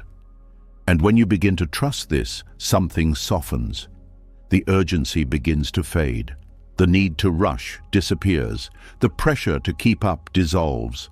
You start to feel less concerned with when things will happen, and more present with what is happening now. This presence creates a different kind of awareness. You begin to see opportunities that you might have missed before. You begin to recognize growth that is not measured by external milestones.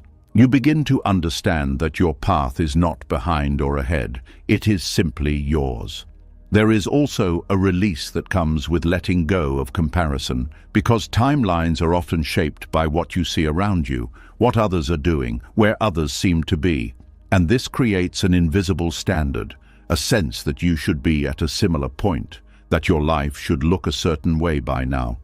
But when you detach from the timeline, you also detach from this comparison. You stop measuring your progress against someone else's path. You stop assuming that there is a universal sequence that everyone must follow. You begin to see that each life unfolds differently. Not because one is better or worse, but because each is shaped by different experiences, different lessons, different timing. And in recognizing this, you allow yourself to move at your own pace, without judgment, without pressure, without the constant feeling that you need to catch up. This does not mean you stop growing. It does not mean you lose direction. It means your growth becomes more natural, more aligned, more connected to your actual experience instead of an imagined schedule.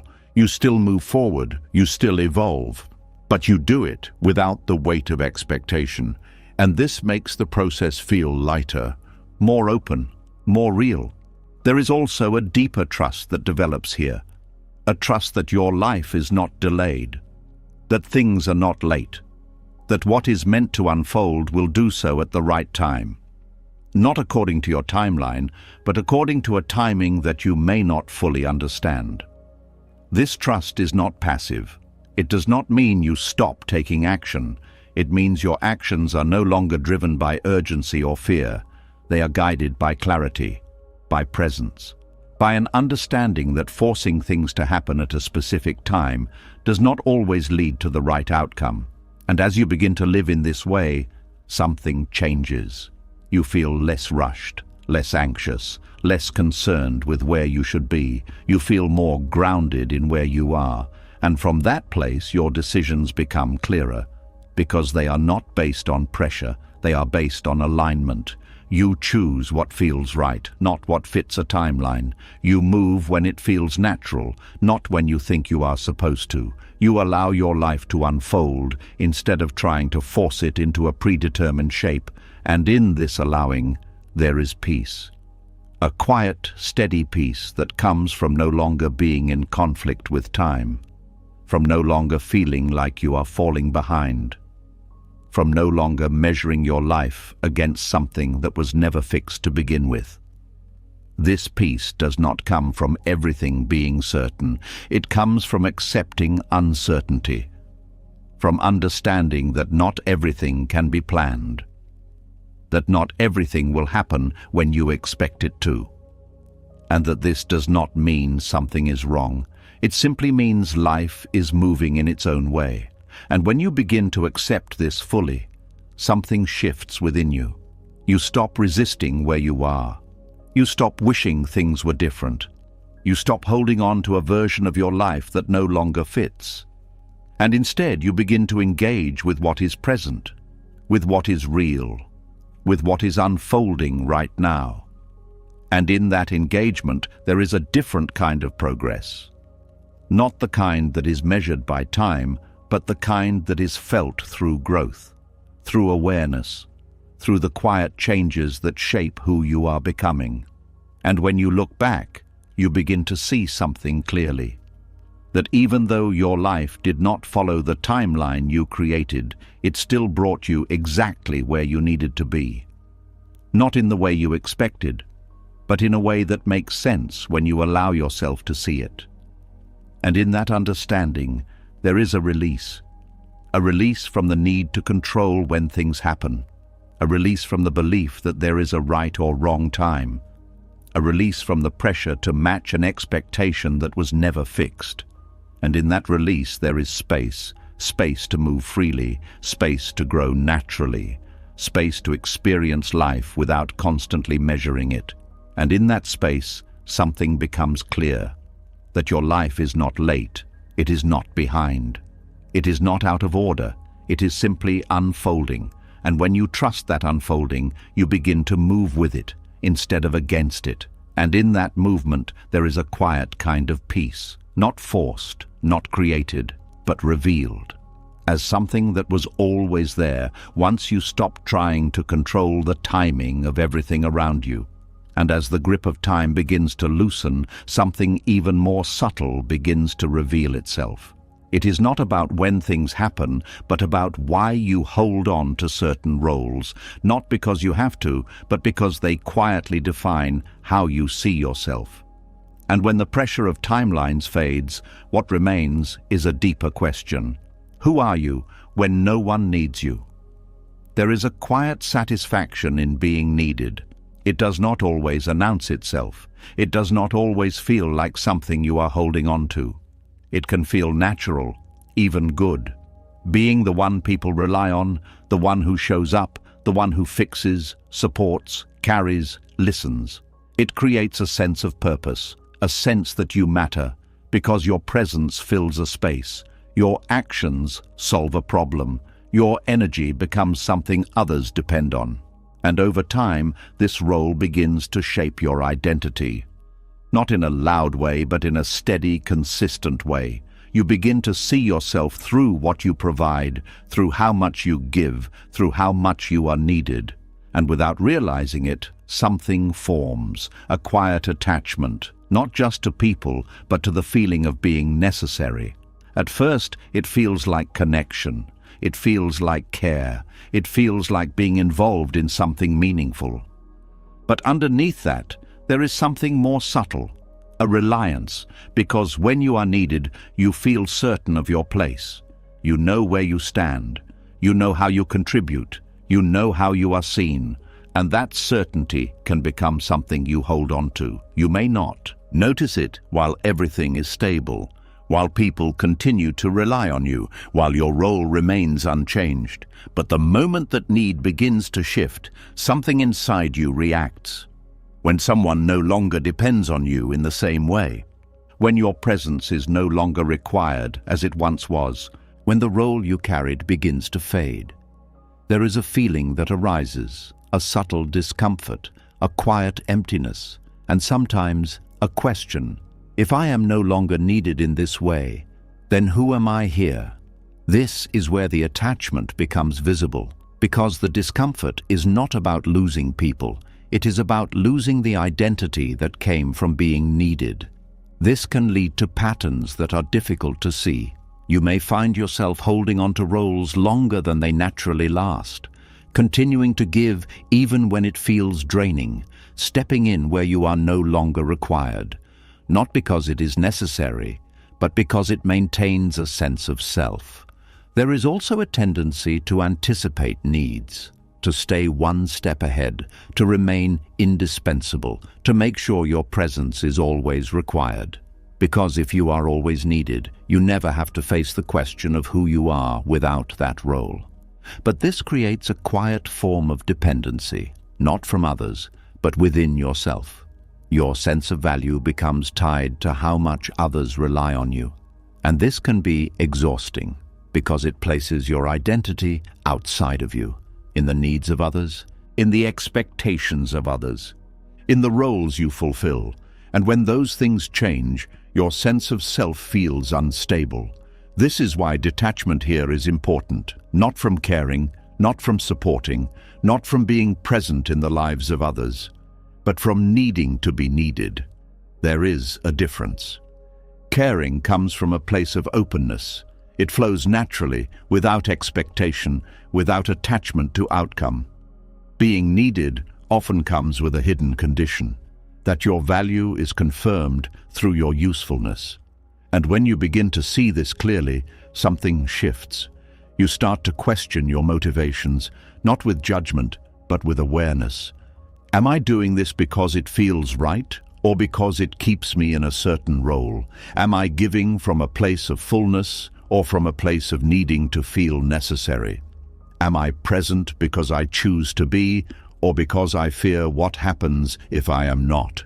These questions do not create immediate answers, but they open a space where you begin to separate your identity from your role. And in that space, something new begins to form, a sense of self that is not dependent on how much you are needed, a presence that exists even when you are not required, a quiet stability that does not rely on external validation.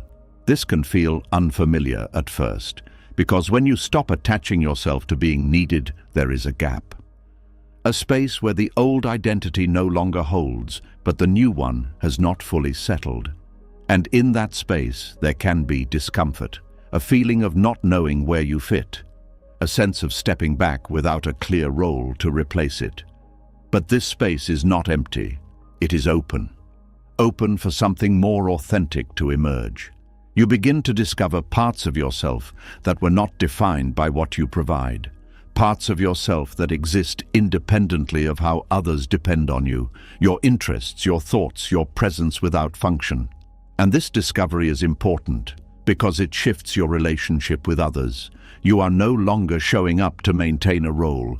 You are showing up as you are, without needing to prove your value through constant action, without needing to secure your place through usefulness. This creates a different kind of connection, one that is not based on dependency, one that is not held together by roles, one that allows space for both you and the other person to exist freely. There is also a release in this, because you are no longer carrying the weight of always being the one who must show up. You are no longer responsible for filling every gap.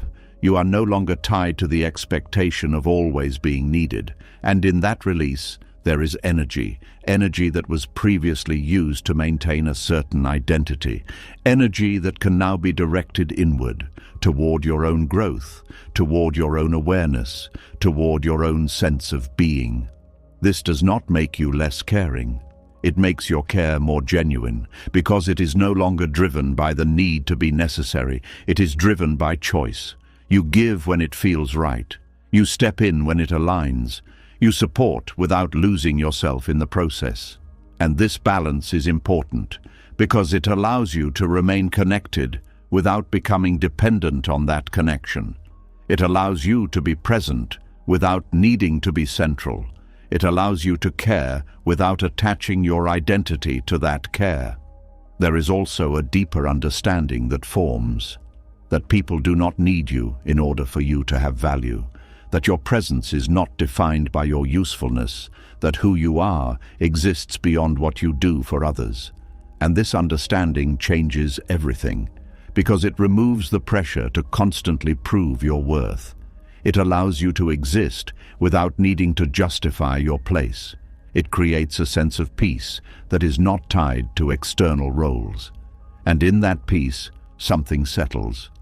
A quiet confidence, a steady awareness, a sense that you are enough, even when you are not needed. And from that place, your actions become more aligned. You are no longer driven by the need to hold on. You are guided by clarity. You know when to step in. You know when to step back. You know when your presence is needed and when it is not. And you are okay with both. This is where true detachment begins to take shape. Not as distance, not as withdrawal, but as freedom. Freedom from the need to be defined by what you provide. Freedom from the attachment to roles that no longer serve you. Freedom to exist as you are, without needing to be necessary to feel complete. And in that freedom, there is something quiet, something steady, something that does not depend on others to be real. A sense of self that remains, regardless of who needs you, or when they need you. And in that sense, there is peace.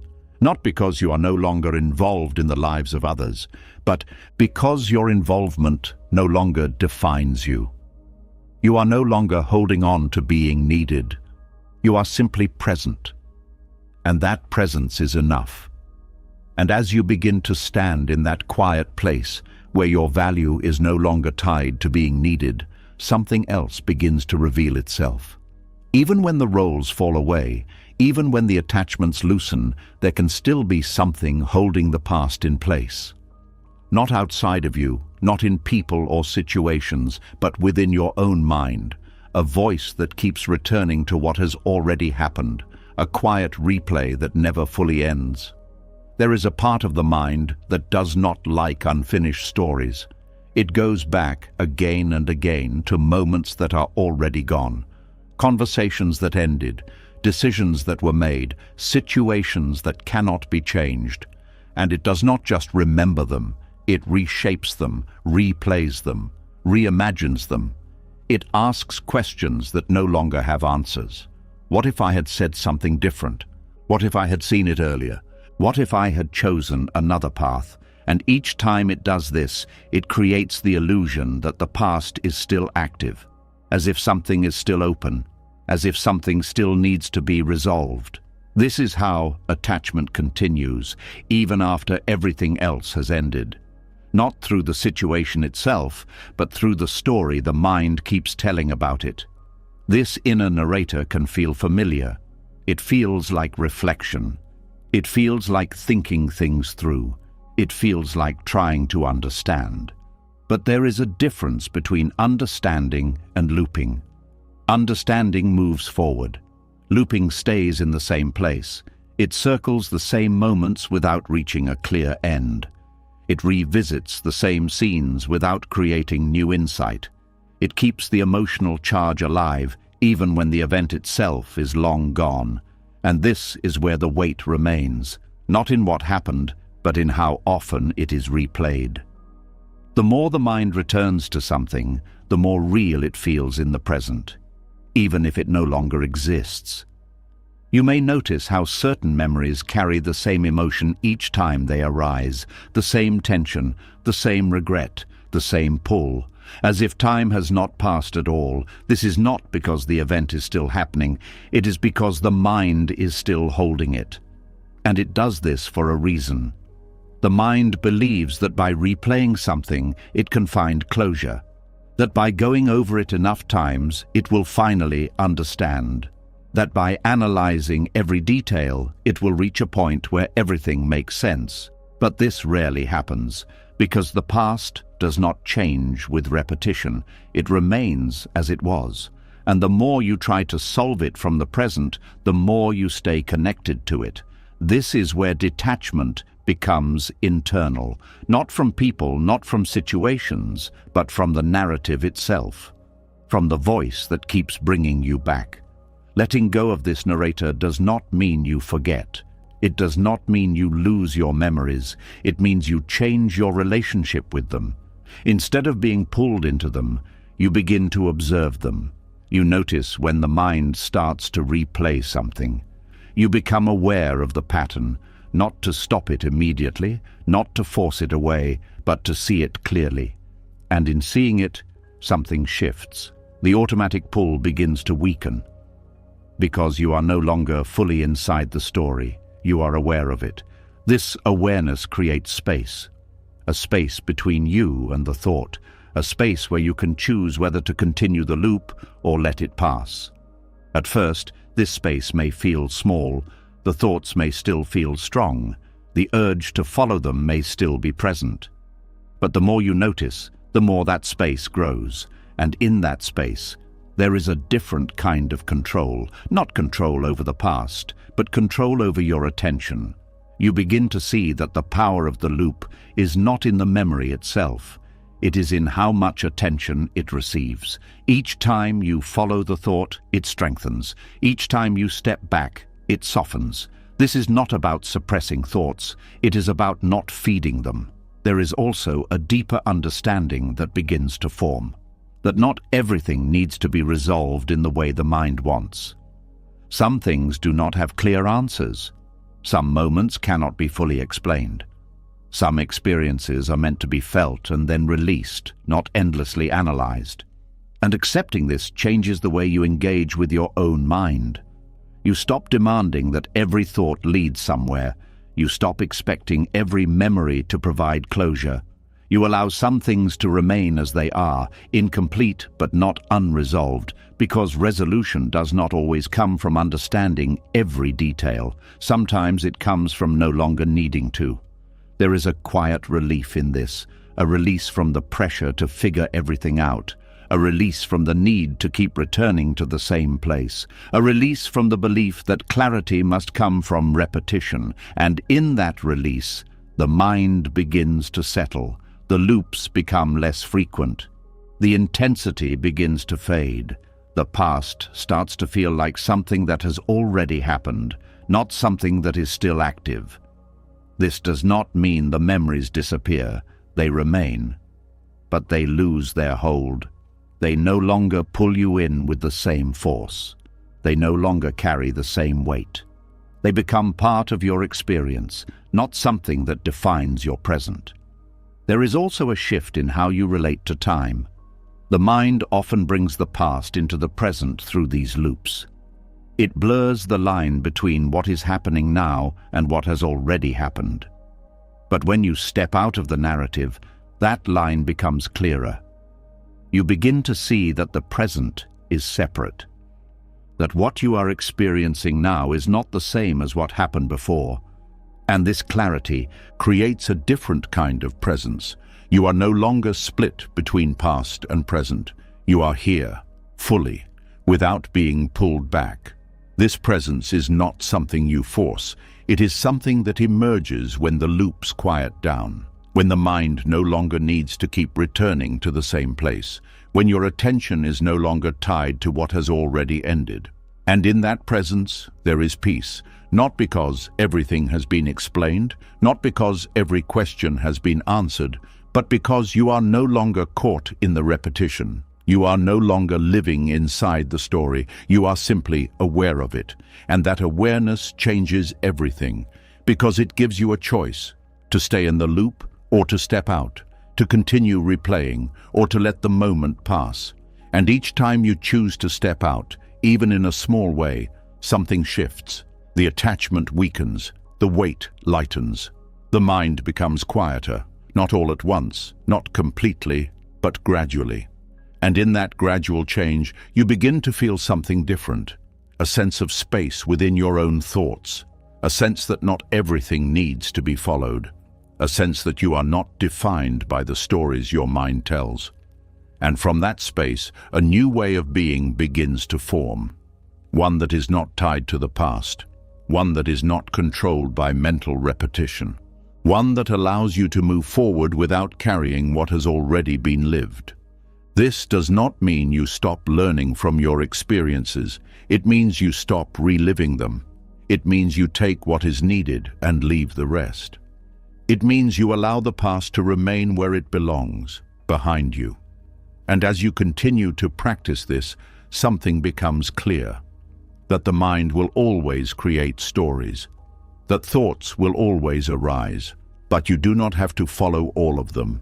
You do not have to stay in every narrative.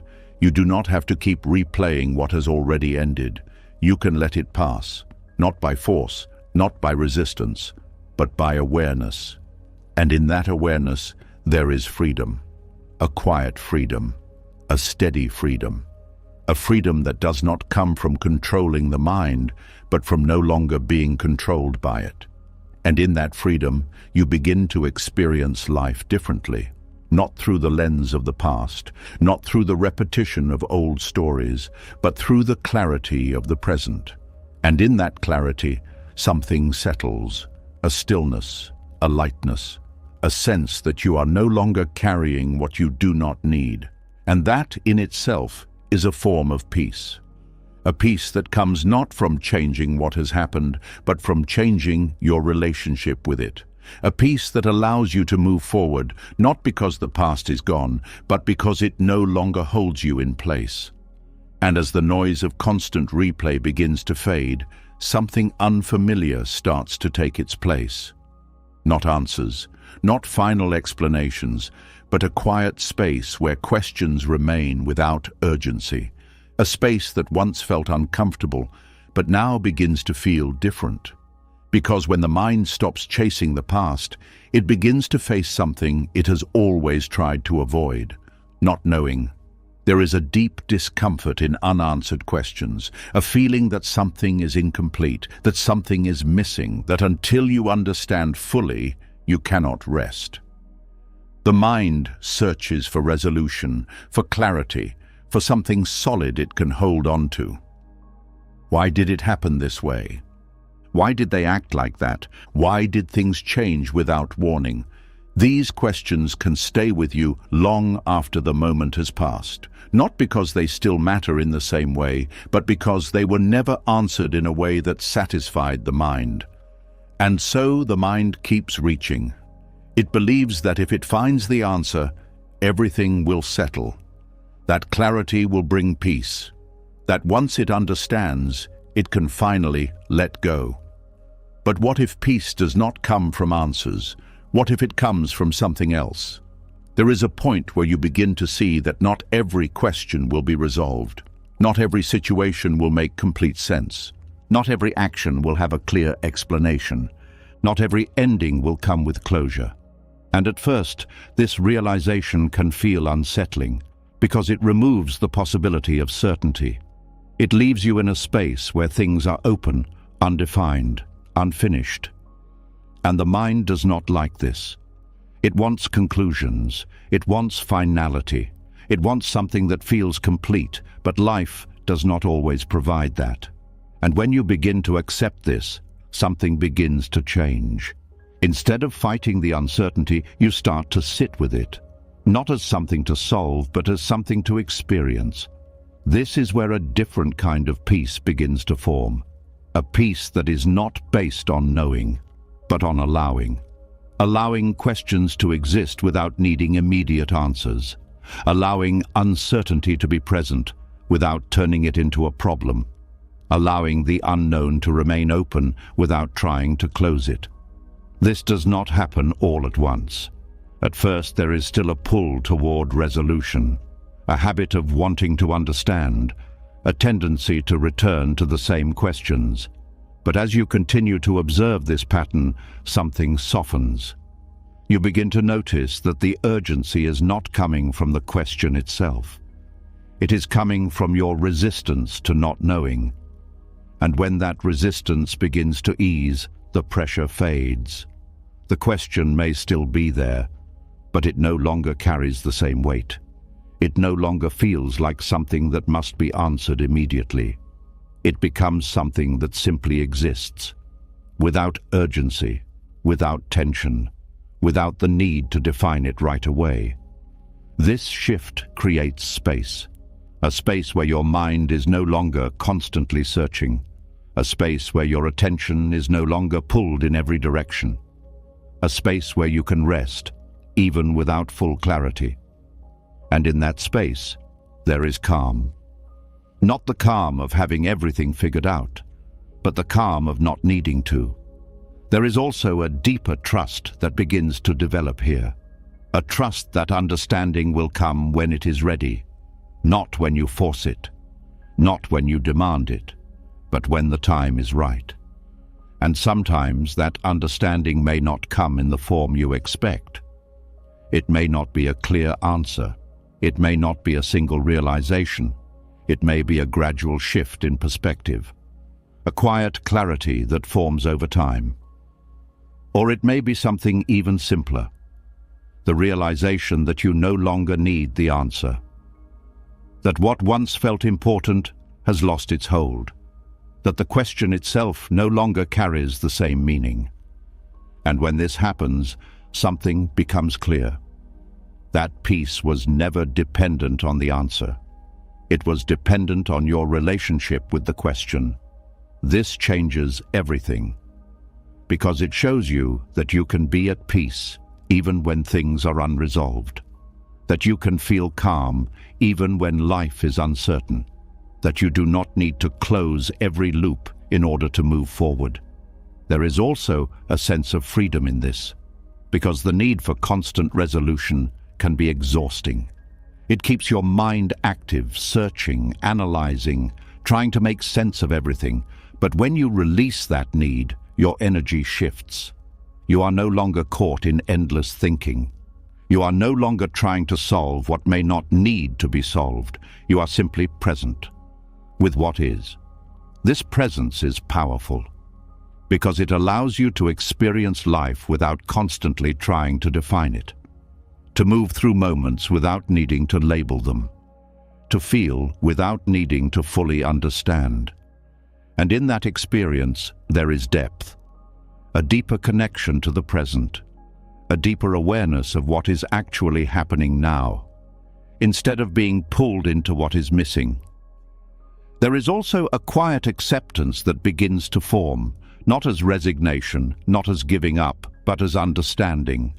Understanding that life is not meant to be fully controlled, that uncertainty is not something to eliminate, that questions are not always problems. Sometimes they are simply part of the experience. And when you begin to see them this way, they lose their intensity. They become lighter, more open, less demanding. And in that lightness, you begin to feel something different. A sense of ease, a sense that you are no longer chasing something, a sense that you can exist without needing to complete every thought. This ease changes the way you move through life. You become less reactive, less driven by the need to fix everything, less focused on finding answers for every situation, because you understand that not everything needs to be resolved in order to be okay. There is also a deeper form of wisdom that develops here, not the kind that comes from having all the answers, but the kind that comes from being comfortable without them. A wisdom that allows you to sit with complexity, to hold space for uncertainty, to move forward even when things are not fully clear. And this wisdom creates stability, not the rigid kind that depends on certainty, but a flexible kind that allows for change, for unknown outcomes, for questions that remain open. And in that flexibility there is strength, because you are no longer shaken by what you do not know.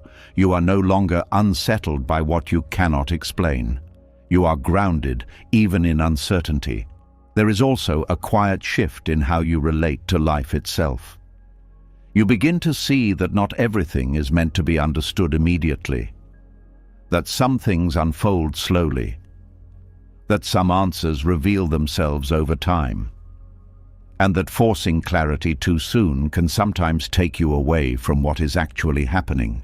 This patience allows life to unfold naturally, without pressure, without force, without the constant need to reach a conclusion. And in that unfolding, there is beauty, not in the answers, but in the experience itself, in the way things evolve, in the way understanding emerges, in the way life reveals itself moment by moment. And as you begin to live in this way, something settles within you, a quiet acceptance, a steady calm, a sense that you are no longer in conflict with the unknown, that you are no longer trying to turn uncertainty into something fixed, that you can exist within it without needing to escape it. And in that acceptance, there is peace. Not because everything is clear, but because you are no longer resisting what is not. You are allowing questions to remain, allowing life to unfold, allowing yourself to be present even without full understanding. And in that allowing, something opens, a deeper sense of freedom, a wider awareness, a quieter mind, where you are no longer chasing answers, you are simply living. And in that way of living, something becomes clear. That peace was never at the end of the question. It was always in how you held it. And when you hold it lightly, without urgency, without resistance, without the need to force a conclusion, it no longer weighs you down. It becomes part of the flow, part of the experience, part of the quiet unfolding of your life. And in that unfolding, you find something steady, something calm, something that does not depend on answers to exist. A peace that remains, even when questions do not. And as you begin to rest in that quiet space, where questions no longer demand answers, something even more personal begins to rise to the surface. It is not about the past, not about uncertainty, but about something that has shaped your sense of worth for a long time. Something subtle, often hidden beneath your actions and choices. The quiet desire to be chosen. There is a moment, often unnoticed, where you realize how much of your life has been shaped by waiting. Waiting to be recognized, waiting to be selected, waiting to be valued by someone else's decision. It can appear in different forms, wanting to be the one they pick, wanting to be the one they stay for, wanting to be the one they notice above everyone else. And when that choice does not come, or when it is given and later taken away, something inside you feels unsettled. Not always loudly, not always dramatically, but enough to be felt, because somewhere along the way, worth became connected to being chosen. Not completely, not in every way, but just enough to influence how you see yourself. If I am chosen, it means I am enough. If I am not, it must mean something is missing. This belief does not always come from one moment. It builds slowly. Through experiences where attention felt important, through situations where approval felt like confirmation, through moments where being selected created a sense of identity, and over time it becomes something you carry, a quiet expectation. That being chosen is what gives something meaning. That being chosen is what confirms your place. That being chosen is what makes you feel secure. But this creates a fragile foundation, because if your sense of worth depends on someone else's decision, then it is always uncertain, always shifting, always at risk of changing. And this uncertainty can shape your behavior in ways that are not always obvious. You may find yourself adjusting, trying to become what you think will be chosen, holding back parts of yourself that feel too much or not enough, presenting a version that feels more acceptable, more likely to be selected. Not because you are not enough, but because you have learned to associate acceptance with worth. There is also a quiet fear that comes with this. The fear of not being chosen, the fear of being overlooked, the fear of being passed by while others are selected. And this fear can create a constant awareness, a subtle comparison, a feeling that you must keep up, stand out, prove something in order to be seen. But this effort is exhausting, because it is not grounded in who you are. It is grounded in how you are perceived, and perception is something you cannot fully control. This is where detachment begins to take on a deeper meaning, not just letting go of people or situations, but letting go of the belief that your value is decided by someone else, that your worth is something that must be confirmed externally. This does not happen all at once. It begins with awareness, a recognition of how often the desire to be chosen influences your thoughts, how often it shapes your reactions, how often it creates a sense of lack when it is not fulfilled, and in that recognition, something begins to shift. You start to question the belief itself. Why does being chosen feel so important? What does it mean when I am not? Who am I without that validation? These questions do not always have immediate answers, but they open a space where you begin to separate your worth from the outcome, where you begin to see that being chosen is not a measure of your value. It is simply a decision, a moment, an interaction shaped by many factors, most of which are not about you. And when you begin to see this clearly, the weight starts to lift. You no longer see rejection as a reflection of who you are. You no longer see being overlooked as a sign of lack. You begin to understand that selection is not the same as worth, that someone choosing you does not add to who you are, and someone not choosing you does not take anything away. This understanding creates a different kind of stability, because it is no longer dependent on external decisions. It is rooted within you. There is also a shift in how you relate to others. You no longer approach situations from a place of seeking validation. You approach them from a place of presence. You are not trying to be chosen. You are simply showing up as you are. And this changes everything. Because when you are no longer trying to be selected, you become more authentic, more relaxed, more aligned with yourself. There is no pressure to perform, no need to adjust, no constant awareness of how you are being perceived. Just a quiet confidence, a sense that you are enough, regardless of the outcome. This does not mean you stop caring about connection. It does not mean you withdraw from relationships. It means your connection is no longer based on approval. It is based on alignment. You are drawn to what feels right, not what confirms your worth. You engage with what resonates, not what validates you. And in that shift, your relationships become more real, less dependent, less driven by the need to be chosen. There is also a release from comparison, because the desire to be chosen often creates a subtle competition, a feeling that you must stand out, be better, be more in order to be selected. But when you detach from that desire, the comparison fades. You are no longer measuring yourself against others. You are no longer seeing their path as a reflection of your own. You begin to understand that everyone's experience is different, that someone else being chosen does not mean you are less, that value is not limited, that there is no fixed amount of worth to be distributed. And in that understanding, there is peace, a quiet acceptance of yourself as you are, without needing to be confirmed, without needing to be selected, without needing to be seen in a certain way. This peace is not loud. It is not something you announce. It is something you feel, a steady sense of being grounded in yourself, a calm that does not depend on external approval, a clarity that allows you to move without hesitation. And from this place, your choices change. You no longer chase what might choose you. You choose what aligns with you. You no longer wait to be accepted.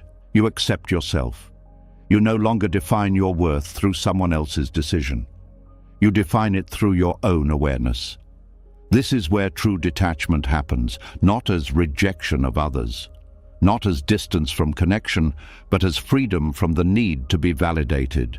A freedom that allows you to engage fully without losing yourself, to connect deeply without attaching your identity to the outcome, to be present without needing to be chosen to feel complete.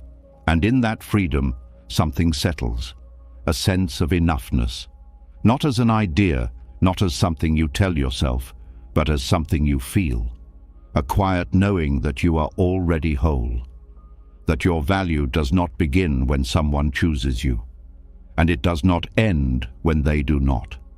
It simply is. And in that realization, there is a deep kind of peace, a peace that cannot be taken away by rejection, a peace that is not increased by approval, a peace that remains steady regardless of external decisions. And as you continue to move in this way, something becomes clear. That being chosen is not the goal. Being aligned is. Being true to yourself, being present in your own life, being grounded in your own worth. And when you live from that place, you no longer feel like you are waiting. You are already there, already complete, already enough. And from that place, everything else becomes lighter, because you are no longer searching for something outside of you to confirm what has always been within. And as you begin to stand in that place where your worth no longer depends on being chosen, something else becomes easier to see. Not every ending arrives with a clear reason. Not every distance is caused by conflict. Some things do not break, they simply fade, and when they do, the mind does not always know what to do with it. There are endings that do not come with arguments, no final words, no clear moment where everything changes. No visible line between what was and what is no longer. Just a slow shift. A conversation that becomes less frequent. A connection that feels quieter each time, a presence that is no longer as strong as it once was. And before you can fully name it, something has already changed. There is a unique kind of confusion in these endings, because nothing seems wrong. There was no clear mistake, no obvious conflict, no moment that explains why things are different. And without that clarity, the mind begins to search. It looks for reasons. Did I miss something? Did something happen that I did not see? Is there something I should have done differently? Because when something ends without conflict, it feels incomplete. It feels like a story without a final scene. And the mind does not like unfinished stories. It wants something to point to, a reason that makes sense, a moment that explains everything, a clear understanding of what changed. But sometimes there is none. Sometimes a relationship does not end because something went wrong. It ends because something shifted, not suddenly, not dramatically, but gradually. Two people begin to move in different directions, not in a way that creates tension, but in a way that creates distance. And that distance grows quietly, without resistance, without conflict, without the need for a final moment. This can feel strange, because you may still care, you may still remember what the connection once was, you may still feel a sense of appreciation for what existed. But at the same time, you recognize that it is no longer the same, and holding on to what it was does not bring it back. This is where acceptance becomes important. Not acceptance of loss in the traditional sense, but acceptance of change, of the fact that not everything is meant to last in the same way forever, that some connections exist for a period of time and then naturally come to an end, without needing to be broken, without needing to be explained. This kind of ending requires a different kind of understanding, because there is nothing to resolve, no conflict to process, no clear reason to hold on to. Only a quiet awareness that something has run its course. And this awareness can be difficult to sit with, because it leaves you without a clear conclusion. It leaves you with a feeling instead of an answer, and that feeling can be subtle. A sense of distance, a recognition that something is no longer active, a quiet knowing that the connection has shifted beyond what it once was. At first, there may be a tendency to resist this, to try to bring things back, to recreate the connection, to find a way to return to what once felt natural. But this effort often leads to more discomfort, because you are trying to revive something that has already changed, not out of neglect, not out of failure, but out of natural movement. There is also a tendency to question yourself, to wonder if you are letting go too easily, if you should try harder, if you should reach out more, say more, do more. But sometimes the absence of effort is not a mistake. It is a reflection of what is already happening. When a connection is no longer active, forcing it does not bring it back. It only creates tension where there was once ease. And this is where detachment becomes quiet. Not a decision made in a single moment, but a gradual acceptance of what is already unfolding. You begin to stop forcing interaction. You allow the silence to remain. You accept the distance without trying to close it. And in doing so, something softens. The need to define the ending fades. The urge to find a clear reason begins to settle. You begin to understand that not all endings need to be understood in the same way. Some are meant to be felt, not analyzed, not explained, just acknowledged. There is also a quiet respect that comes with this, for the connection that once existed, for the role it played in your life, for the time it was present, without needing to hold on to it beyond its natural course. You do not have to turn it into something negative. You do not have to create a story around why it ended. You can simply recognize that it was, and now it is not in the same way. And that is enough. This perspective brings a different kind of peace, because you are no longer trying to turn a quiet ending into something dramatic. You are not searching for a reason that may not exist. You are not creating tension where there is none. You are simply allowing what has already changed to be what it is. There is also a deeper understanding that forms here, that relationships are not always meant to stay in the same form, that connection is not always permanent, that people move, grow, shift in ways that do not always align over time. And this is not something to resist. It is something to recognize, because holding on to a connection that has naturally faded creates a different kind of distance, a distance from reality, a tension between what is and what you wish it still was. And releasing that tension allows you to return to the present, to what is actually here, instead of what has already passed. There is also a quiet maturity in accepting these kinds of endings, because it requires you to let go without a clear reason, to move forward without a defined conclusion, to trust that not everything needs to be resolved in order to be complete. And this trust changes the way you experience connection. You begin to appreciate what is present without attaching to how long it will last. You engage without needing permanence. You connect without trying to hold on beyond what feels natural. And this creates a different kind of freedom, a freedom that allows relationships to exist without pressure, without expectation, without the need to define them in fixed ways. Because you understand that everything moves, everything changes, everything has its own rhythm. And when that rhythm shifts, you do not resist it. You follow it, not with force, not with urgency, but with awareness. And in that awareness, there is peace. A peace that comes from allowing things to end quietly, without needing to turn them into something more, without needing to hold on to what has already softened, without needing to create meaning where there is simply change. And as you continue to move in this way, something becomes clear.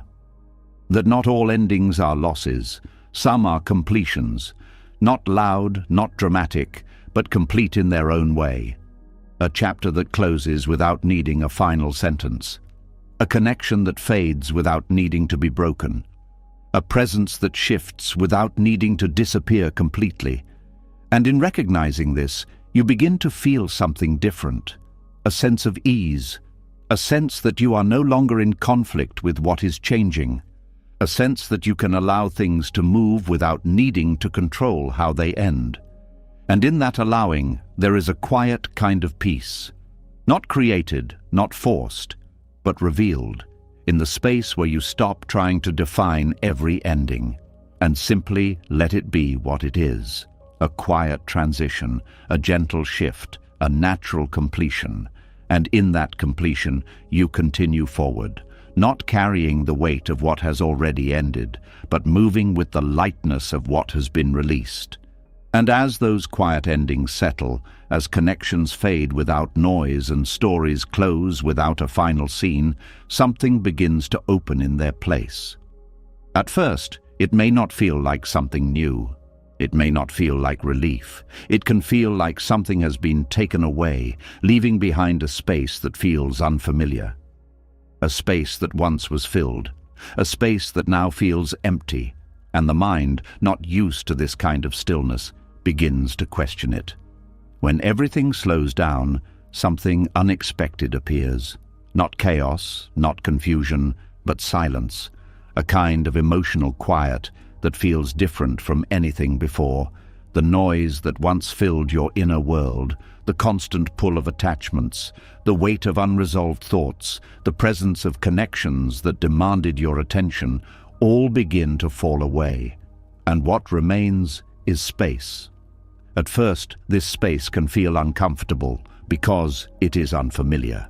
You may notice the absence of things you once carried, the absence of constant thinking, the absence of emotional tension, the absence of the pull toward people, situations, or outcomes that once occupied your mind. And without those things, there can be a feeling that something is missing, not in a dramatic way, but in a subtle way. A quiet sense that there is nothing to hold on to. The mind may interpret this as emptiness, and for a moment it may feel like loss because you are used to being filled with thoughts, with emotions, with attachments, with movement. And when that filling disappears, the space it leaves behind can feel like absence. But this is where perception begins to shift, because what feels like emptiness is not a lack. It is openness. It is the removal of what was once occupying your attention. It is the clearing of what no longer belongs. And this clearing creates something important, not a void, but potential. The mind often resists this because it is conditioned to seek stimulation, to fill space as quickly as possible, to replace what has been removed with something else, a new distraction, a new attachment, a new source of engagement. Because being in open space can feel uncertain. There is nothing to focus on in the same way. Nothing pulling you in a specific direction. Nothing demanding your attention. And without that, there is a moment of stillness, a pause, and this pause can feel unfamiliar, but within it, something begins to grow, not immediately visible, not clearly defined, but present, a subtle sense of clarity, a quiet awareness, a deeper connection to what is actually here without the layers of noise that once covered it. This is the beginning of understanding space differently, not as something empty, but as something alive, a place where new awareness can emerge, a place where your mind is no longer crowded, a place where your energy is no longer scattered. And in that place, you begin to notice things you did not notice before. Your thoughts become clearer, not because there are more of them, but because there are fewer. Your emotions feel lighter, not because they are gone, but because they are not being constantly stirred. Your presence becomes stronger, not because you are trying to focus, but because there is less pulling you away. This is what happens when emotional clutter clears. What once felt normal, the constant engagement, the continuous movement, the endless cycles of thought and reaction, begins to fade. And what replaces it is simplicity, a kind of inner quiet that does not need to be filled. There is also a shift in how you experience time. Without constant mental activity, moments feel different, slower, more open, less rushed. You are no longer moving from one thought to another without pause. You are able to remain in a single moment without feeling the need to escape it. And this creates a deeper sense of presence, not forced, not practiced, but natural, because there is space for it. There is also a different relationship with yourself that begins to form. Without the noise of constant thought, you begin to see yourself more clearly, not through the lens of past experiences, not through the weight of attachments, but as you are now. And this clarity can feel new, because it is not shaped by external influence. It is not filtered through the expectations you once carried. It is simply awareness, a direct experience of being. And in that awareness, there is a quiet sense of stability. Not something you hold on to, but something that exists when there is nothing pulling you away. This is why space is important, because it allows you to return to yourself, not the version shaped by attachments, not the identity built through roles and expectations, but the part of you that exists beneath all of that, the part that does not need to be filled, the part that is already complete. There is also creativity that begins to emerge in this space, not necessarily in the form of action, but in the form of possibility. When your mind is not occupied with constant repetition, it becomes open to new ideas, open to new perspectives, open to ways of seeing that were not available when everything was crowded. This openness is subtle. It does not rush. It does not demand attention. But it is there, waiting to be noticed. And as you begin to trust this space, something shifts. The discomfort begins to fade. The need to fill it becomes less urgent. You begin to see that nothing is missing. That what felt like emptiness was actually the removal of what was unnecessary. And in that removal, there is freedom. Freedom from constant thinking, freedom from emotional weight, freedom from the need to always be engaged with something. And in that freedom, there is peace. A peace that does not come from adding more, but from having less noise, less pressure, less attachment. This peace is quiet. It does not announce itself. It does not demand recognition. It is simply there, in the background, in the stillness, in the space that once felt empty. And as you continue to move in this way, something becomes clear. That space is not something to fear, it is something to trust, because it is in space that growth happens, not forced growth, not structured change, but natural unfolding, the kind that cannot happen when everything is filled, the kind that requires openness. And in that openness, something new begins to take shape, not immediately, not in a way that can be clearly defined, but gradually, a deeper understanding, a stronger sense of presence, a clearer connection to what matters. And this unfolding does not need to be controlled. It does not need to be directed. It simply happens when you allow space to remain. There is also a quiet realization that forms here. that you do not need to constantly seek something to feel complete, that the absence of noise is not a problem, that stillness is not something to escape, it is something to experience. And in that experience, you begin to feel whole in a different way, not through accumulation, not through attachment, but through simplicity, through being, through allowing. And as this understanding deepens, the fear of emptiness disappears, because you no longer see it as emptiness, you see it as space. And in that space, there is life, not loud, not overwhelming, but steady, present, enough. And in that enoughness, there is a quiet kind of fulfillment, one that does not depend on constant activity, one that does not require external input, one that exists simply because you are no longer filling what does not need to be filled. And in that realization, something settles, a calm, a clarity, a sense that you are no longer searching for something to complete you, because nothing is missing. There is only space, and in that space, everything you need begins to emerge, naturally, quietly, without force. And in that quiet emergence, there is peace, not something you create, but something you uncover, once the clutter is gone and the space is allowed to remain.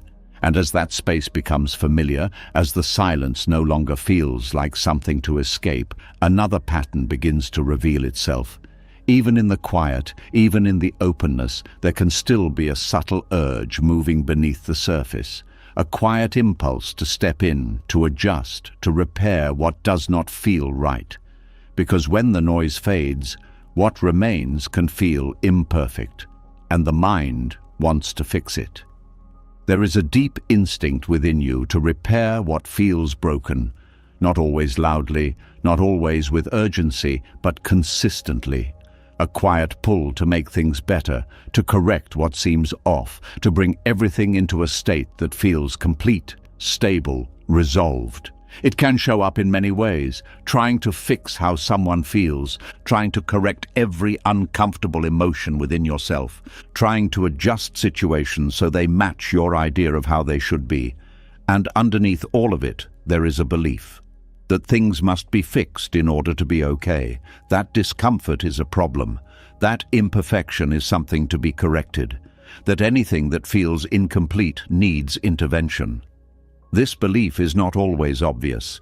It is often hidden in good intentions, in care, in responsibility, in the desire to improve, to help, to grow. But even within these intentions, there can be tension. Because the need to fix does not come from acceptance, it comes from resistance. A resistance to what is. A feeling that the present moment is not enough as it is. And this resistance creates movement. The mind begins to search for solutions, to identify what is wrong, to figure out how to change it, to move away from what feels uncomfortable. But not everything that feels uncomfortable is broken. Not everything that feels incomplete needs to be completed. Not everything that appears imperfect requires correction. This is where a deeper form of detachment begins, not from effort, not from growth, but from the compulsion to intervene in everything that does not feel right. There is a difference between responding and reacting. Responding comes from clarity. It is intentional. It is aligned with what is needed. Reacting comes from discomfort. It is immediate.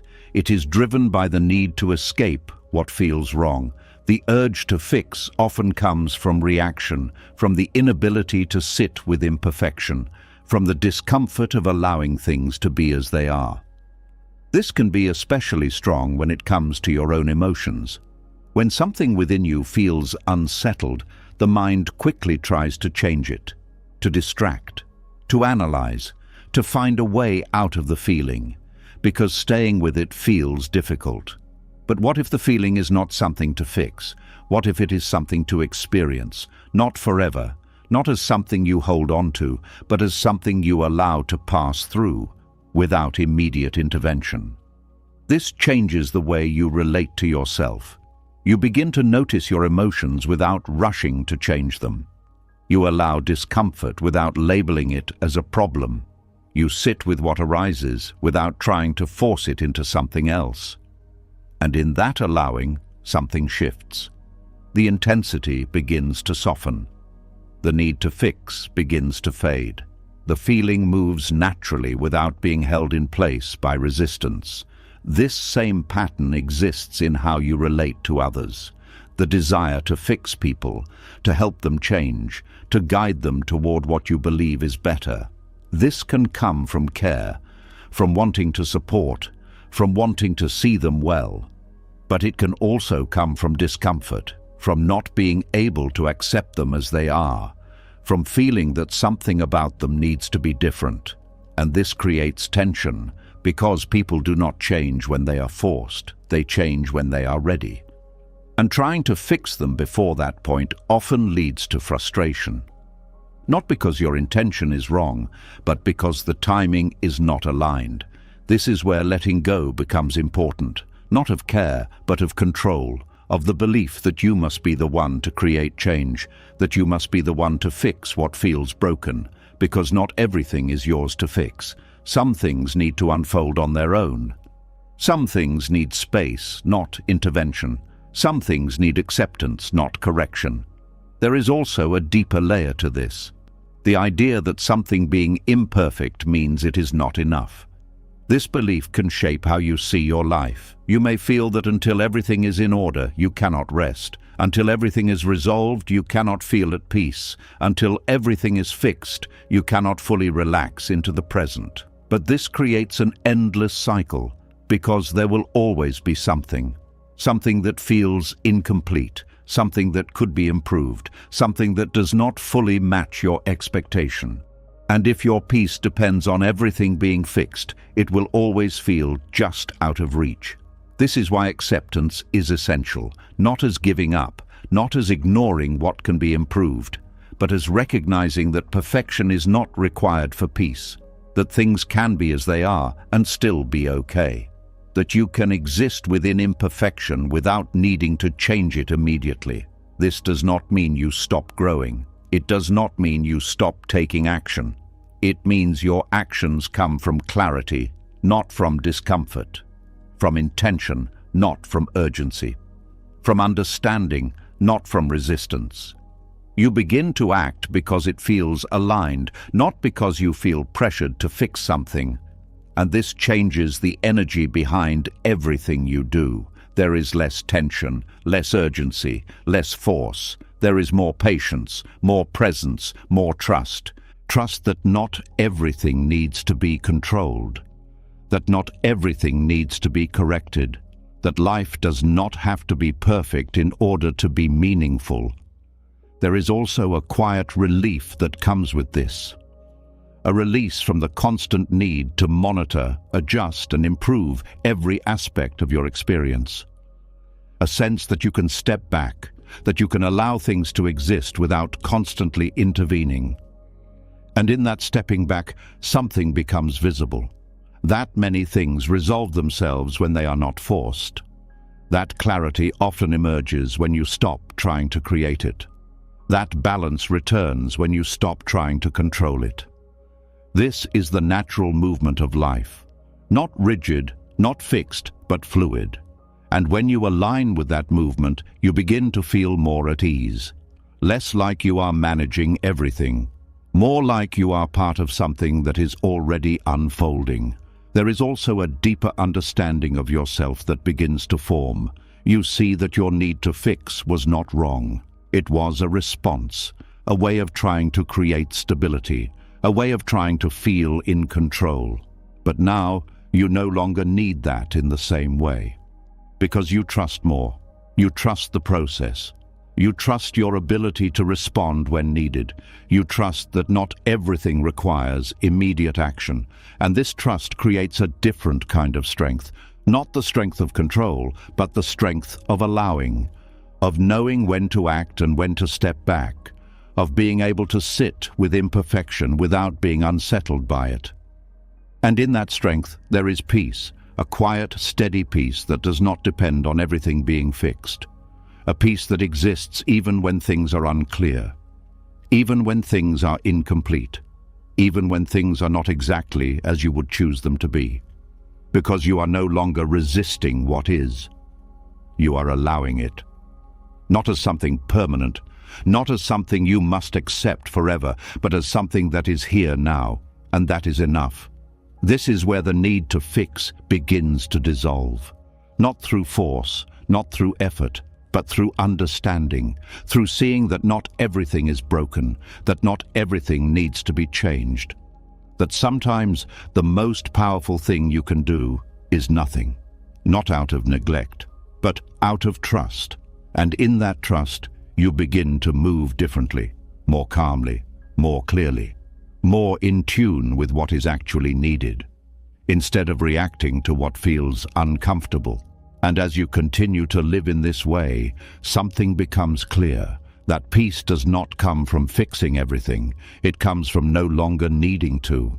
From being able to sit in the present moment without trying to reshape it. From allowing life to be as it is, without constant correction. And in that allowing, there is freedom. A freedom that does not depend on perfection. A freedom that exists within imperfection. A freedom that comes from knowing that you do not have to control everything to be at peace. And in that freedom, something settles. A quiet acceptance, a steady calm. A sense that you are no longer at war with what is. You are simply here, present, aware, at ease, and that, in itself, is enough. What left was never meant to stay, and what stayed was never meant to weigh you down. Along the way, something became clear. It was never the loss that hurt. It was the holding on, the identities, the expectations, the noise, the need to be chosen, the stories replayed again and again. All of it slowly loosened, not to leave you empty, but to return you to something lighter. Because peace was never something you had to chase. It was something waiting beneath everything you were afraid to release. And now there is space, space without pressure, space without noise, space where you no longer need to fix, explain, or prove. Just a quiet presence, where nothing is missing. If something in this spoke to you, take a moment and share it below.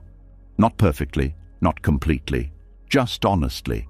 And if you're ready to keep walking this path of clarity and calm, subscribe to the channel, because this is only the beginning.